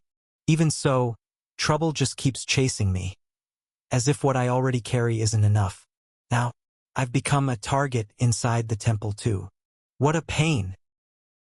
Ivar Valerian remained seated, staring at the door through which Fry Starlight had just exited. Then, out of nowhere, he leaned back against the armrest beside him, a brilliant smile blooming across his face. Bold? No, downright insane if we're being honest. The young man who dared to defy House Moonlight and survived to the end amidst all those ranked elites. Ivar nodded to himself. He didn't disappoint. In fact, he exceeded my expectations, at least psychologically. Fry Starlight had never delved deeply into Ivar's character, so one could say he knew very little about him. In truth, most people knew nothing of the man who had always kept his true feelings hidden, even from his own family. That smile, just now, was something few would believe could ever appear on that face. The new director sat in silence for a while, reflecting on Frey's words. Win the Victoriad. Big words, from a young man once branded the disgrace of House Starlight. It's fair to say that the level of difficulty Fry faces surpasses that of anyone else. His victory in the Victoriad seems impossible. Even Ivar had already concluded that Fry wouldn't be able to pull it off. But who knows what the future holds? I'm looking forward to it. And with that, the noise began on the very first day of Fry Starlight. Chapter 158. Between Reality and Illusion 1. Fry Starlight's POV. Cursed One. I was starting to believe that was the most accurate way to describe myself. Like a spark that leaves behind nothing but blazing fire wherever it lands. My heated encounter with Director Ivar had come to an end, and by the time I stepped out of the administration building, the sky had already turned dark. Still, though I say dark, the lights of the temple, more of a small city in its own right, lit up every corner no matter how far. The students were still bustling about, seemingly full of energy. I could hear their scattered conversations as I walked among them. Some were simply fooling around with their friends. Others were discussing exciting topics like the upcoming Victoriad, which, according to rumors, would be vastly different from those before it. It's also worth noting that I passed by quite a few couples who seemed to be enjoying their dates under an atmosphere soaked in romance, despite being fully aware of the impending war. These kids are truly living their youth to the fullest. Unlike me, who entered the temple treating it as a matter of life and death, to them, it was just a fleeting chapter in their lives. At some point, I stopped being able to understand them, stopped being able to live like them. With a heavy sigh, I kept walking. That's right, we're nothing alike. That's how it should be. We come from completely different worlds. That's a truth that must never waver. After renewing my resolve, I turned away from the main streets and headed toward the student residences. Fortunately, I didn't get lost this time. The recent renovations hadn't touched the elite dorms. They remained intact after the last attack. After passing through the iron gates, I walked slowly, taking in the scenery around me. It was completely quiet. You could barely hear a sound here, quite the contrast to the rest of the temple grounds. What caught my attention was the peculiar garden surrounding the elite dorms. Apparently, there was no need for further construction here, so they renovated the garden as a form of change. I saw all kinds of flowers in a variety of colors: red, blue, yellow, and pink. I was sure each one had a unique name. Not that I knew a thing about such matters.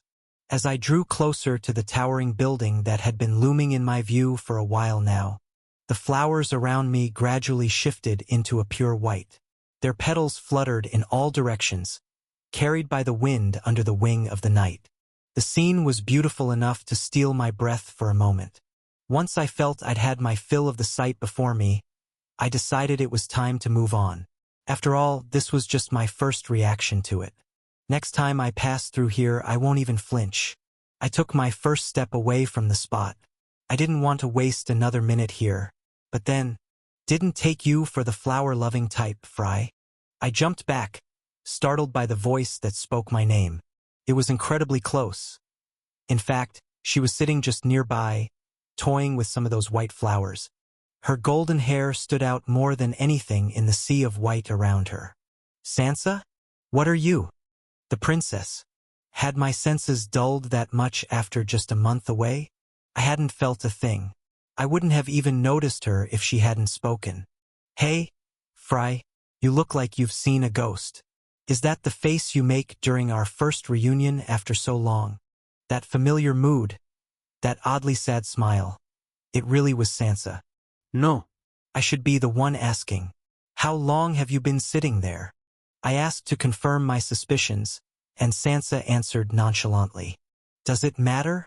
I've been here, maybe an hour before you? 2? Who knows? Her answer only deepened my doubts.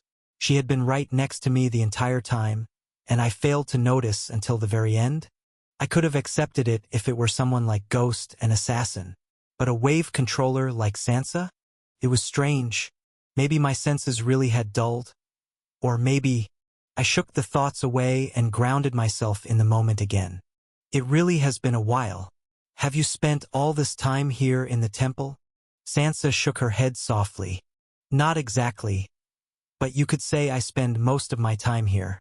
I only go back to home occasionally. I see. She seemed hesitant when she referred to the imperial palace as home. And honestly, I could understand why. Her father never visited the palace she lived in. Her mother had died long ago, and her relationship with her brother was hostile at best, leaving only the servants to keep her company. It's hard to call a place like that home. I felt the same way about the Starlight family when I first arrived in this world. Aren't you going inside? It's beautiful here.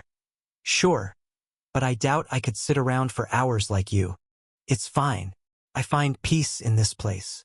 Among these glowing flowers? Literally glowing. Those white flowers looked like tiny lanterns, emitting a soft, silvery light. Sansa plucked one of the flowers beside her and held it up toward me. They're called Lady of the Silver Lily. What? These flowers you keep calling glowing. That's their name. Right? I was never really into flowers, but Sansa had clearly entered full lecture mode. Originally, lily flowers were just ordinary blooms, but the natural environment of the land changed a long time ago.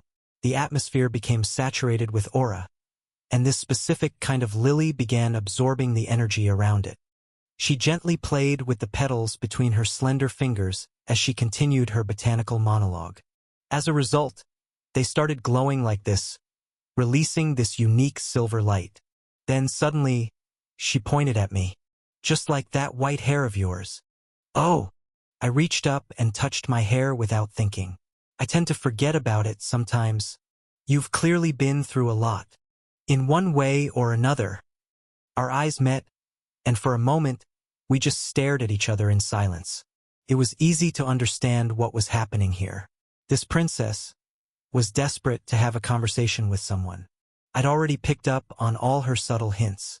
But I wasn't particularly keen on sitting through another flower lecture. So I decided to sneak away quietly. Yeah, that seemed like the best decision at the moment. Tell me, Fry, would you maybe like to come over and sit for a bit? I froze. She didn't hint at it this time. She said it outright. And to me, of all people, Fry. No, maybe that's exactly why she said it now, because I'm Fry. I was literally about to slip away just seconds ago. But since things had come to this point, refusing her would feel like a bit much, especially considering her status. Whatever, maybe it is best to sit and talk with her. I might be able to pull some useful information out of her. And there's no one better for that than her. With a heavy sigh, I stepped forward into the flower field. All right, I'm coming. Sansa smiled and scooted slightly, leaving a space beside her. Oh, And try not to trample the flowers on your way. If she was that worried about it, then why sit here to begin with? No need to worry. With swift, nimble steps, I avoided all the flowers around me with ease, thanks to hawk eyes and phantom steps. It was almost laughably easy. Sansa smiled the moment I sat down beside her. Who would have thought? Fry, the Empire's #1 troublemaker, carefully avoiding a few flowers just so he doesn't ruin them. Maybe I should go back and crush them all then? Don't be rude. It was just a joke. Yeah. From the moment I sat beside her, I tried to clear my mind as much as possible and talk to her naturally. Even while doing that, I found myself asking questions about what had happened inside the temple, subconsciously trying to dig for information. Chapter 159. Between Reality and Illusion 2. Luckily, she didn't seem bothered by it. I heard the Victoriad is going to be different this time around. Sansa nodded. That's right. Normally, there's a qualifying phase to determine the top 16 from each division. Then it proceeds to one-on-one matches until the finals. Yeah, that was the standard format, the one I had personally designed. In the final match, Snow and Ghost are supposed to face off. And, as expected, Snow comes out victorious. What exactly is going to change this time? Sansa took a few seconds before answering my question. I don't know all the details, but the traditional qualifiers have been completely cancelled. Instead, there will be a massive test to determine who qualifies. A test? Yes. She nodded, then pointed out something important. And the years will overlap. What? This time I was genuinely shocked. But from the look on her face, Sansa wasn't joking. It'll only apply to the test itself. But unlike previous years, we'll be facing our seniors this time. I couldn't hide the shift in my expression after hearing that. Normally, the Victoriad is held separately for each academic year, to keep things fair. But this time, if Sansa's words were true, I'd have to face second years and maybe even students beyond that. That was a serious problem. I couldn't use Balerion during the Victoriad. Even if everyone knew I had it, they'd never allow a weapon from the SS tier to be used. That would literally ruin most of the strategies I've been building for so long. For the past year, I'd imagine myself fighting against students my own age hundreds, maybe thousands of times. But I never planned to face upperclassmen. I had to restrain the burning urge to curse this world and all the ridiculous changes constantly thrown at me. You seem disturbed. And why wouldn't I be? This was a matter of life and death. From that terrifying look on your face, what does the Victoriad mean to you, Fry? At her question, I gave her a strained smile, locking eyes with her. It means everything, Sansa. Absolutely everything. Her face twisted slightly the moment she heard my answer. I must have looked like an obsessed lunatic. And honestly, my words weren't that hard to understand. So, you intend to win it all? Exactly. Sansa blinked in surprise, but her expression soon returned to normal. Then, I wish you good luck. I laughed at her response. You're not going to tell me it's impossible for me? And why would I do something like that? She played with her fingers as she continued.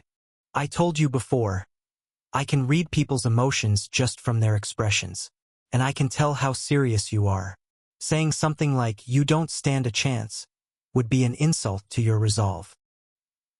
I stayed silent for a moment, caught off guard by her unexpected answer. I suddenly remembered that Sansa was supposed to be someone who died long ago. That's why I never knew how to deal with her. I couldn't predict her at all. Maybe that's the reason for the awkward air right now.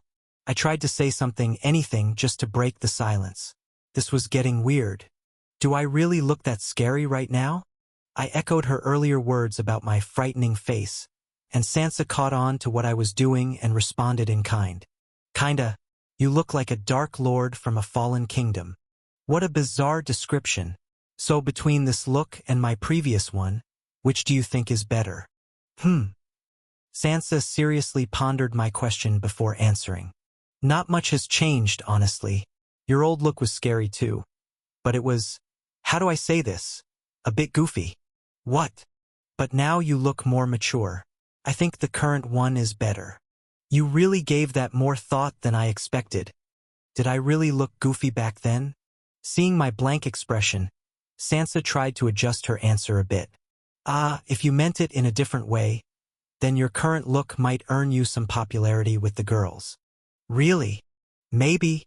A moment of silence passed between us as we stared at one another before I continued.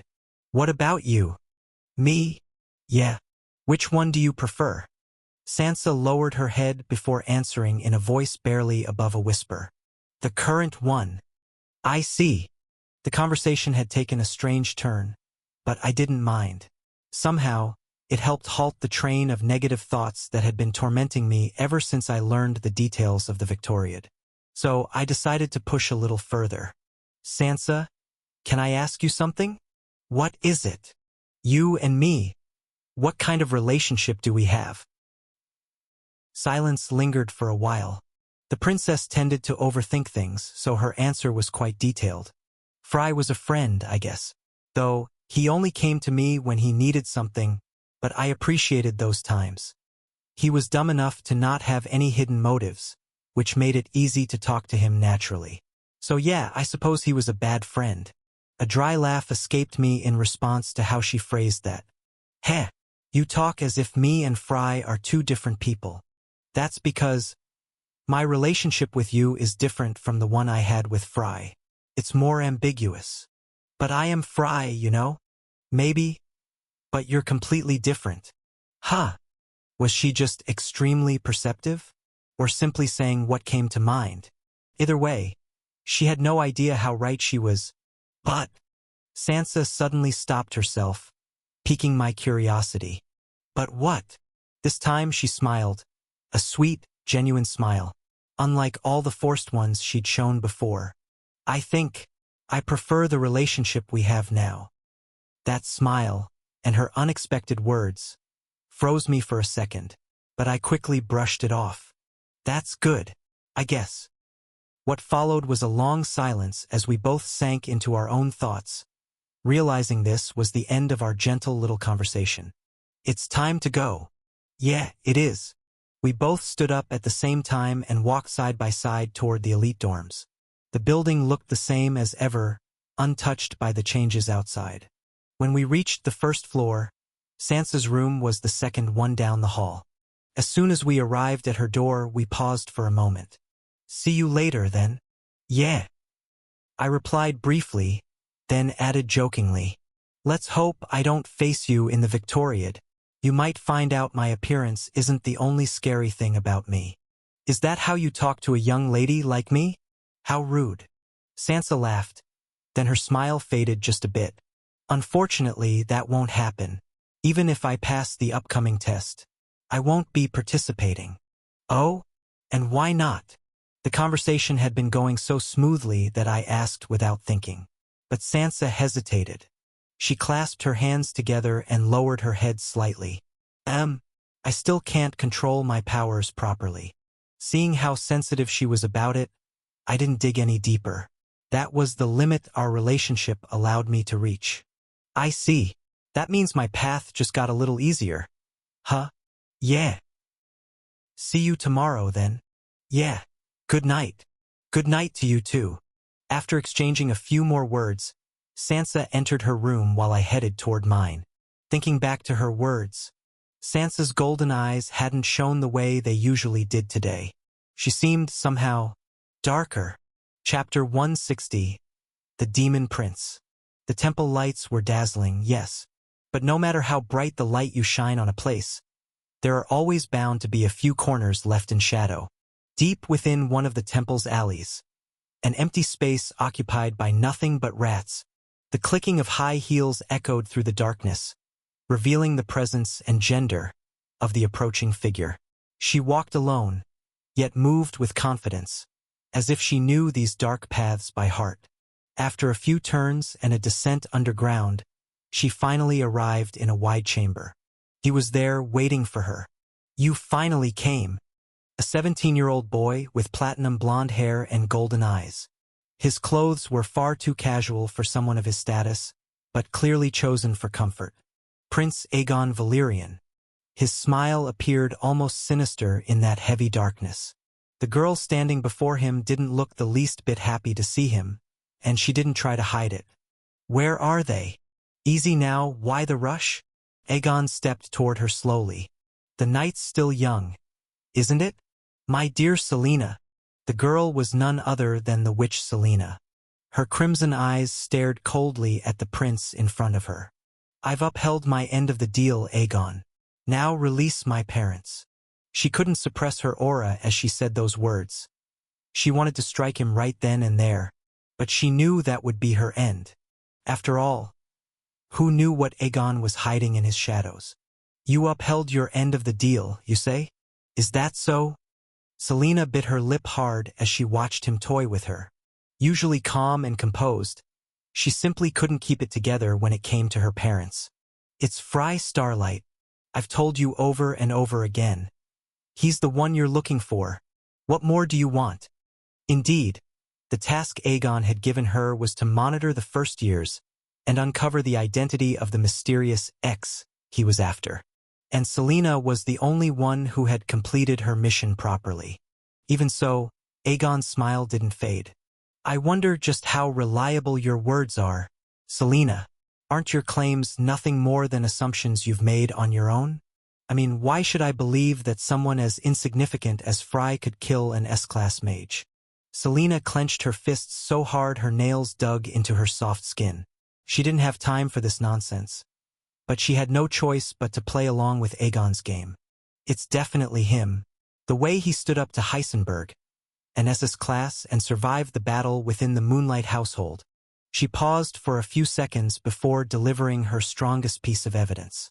"And most importantly, when Fry touched me after we jumped from the train, I couldn't use my magic. It was as if some force completely nullified it the moment I tried to gather power." Those final words had far more weight than anything else she'd said. If she was telling the truth, then that meant Fry possessed a way to nullify magic. And if he had the audacity to face an SS class like Heisenberg, what would stop him from taking on someone from the S-class, especially a mage? The picture was clear now. Fry was the one who killed Kai Luke and foiled Aegon's plans. The prince nodded with satisfaction. "Yes, that makes perfect sense." Selena's face finally lit up with hope. Then, with a quiet chuckle, Aegon reassured her. "There's no need to worry. I was just messing with you earlier. I was already almost certain he was the X I was looking for." Selena was surprised by his words. So he'd already suspected Fry and only needed solid proof to confirm it? And she had simply delivered that proof? But none of that mattered now. What mattered were her parents. Nothing else. Aegon was fully aware of what the young witch was thinking. So, with a wave of his hand, he ordered, "Bring them." Behind Aegon, torches flared to life, and a man clad in black appeared. Behind him, a couple in their 40s was being led forward, Selena's mother and father. At Aegon's signal, they were released. Selena immediately ran toward them. Selena, her parents, too, rushed to embrace their only daughter. "Dad, Mom, you're okay. You're okay." The young witch couldn't hold back her tears as she collapsed into her parents' embrace. Behind them, Aegon watched the scene with the same amused smile. "What a beautiful sight, isn't it?" His words were directed at the masked man standing beside him, but the latter said nothing, silent as a ghost. The reunited family continued their long embrace. Aegon kept watching, but a flicker of boredom began to show on his face. It was as if he were waiting for something to happen. Why is it taking her this long to notice? Isn't she supposed to be the best witch? Aegon sighed. And sure enough, after a few minutes, Selena began to sense something was wrong. What? She focused on her mother's body. Something was off. She could feel it. A magical aura emanating from her. Without warning, Selena grabbed at her mother's clothes, ripping them in panic. Her mother flinched, shocked, but Selena didn't care. She tore apart the upper half of the garments with trembling hands. Aegon's smile widened. Finally, Selena's eyes grew wide with horror. There it was, what she feared the most.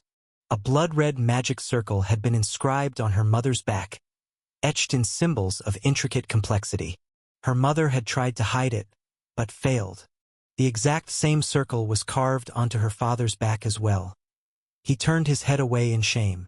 "My daughter. I'm sorry. I truly am sorry." The magical formation was high-level, extremely advanced. Even Selena couldn't fully understand it just by looking. So she turned to the only person who could answer. "Aegon. You bastard. What the hell is this?" Seeing her fury, Aegon replied with complete indifference. How should I put it? A time bomb, maybe?" Suddenly, a massive fireball burst to life in Selena's palm. Without hesitation, she hurled it at the prince. But before it could reach him, it was effortlessly stopped by a single hand, the masked man who had stood beside Aegon mere moments ago. He didn't stop there. A suffocating wave of aura exploded from him, crushing Selena in place. Her body trembled violently beneath the weight. "What is this? This pressure. It's above S-class." Selena could barely breathe. Moving under that aura was impossible. Stop. You'll kill her parents, you idiot." With a casual swipe of his hand, Aegon ordered the masked man to stand down. The pressure vanished instantly. Selena gasped for air, then snapped at Aegon once more. Why? I did what you asked, didn't I?" Aegon nodded. "Yes, you did your job perfectly." "Are you kidding me? Then why did you put that thing in their bodies?" "You did your job perfectly.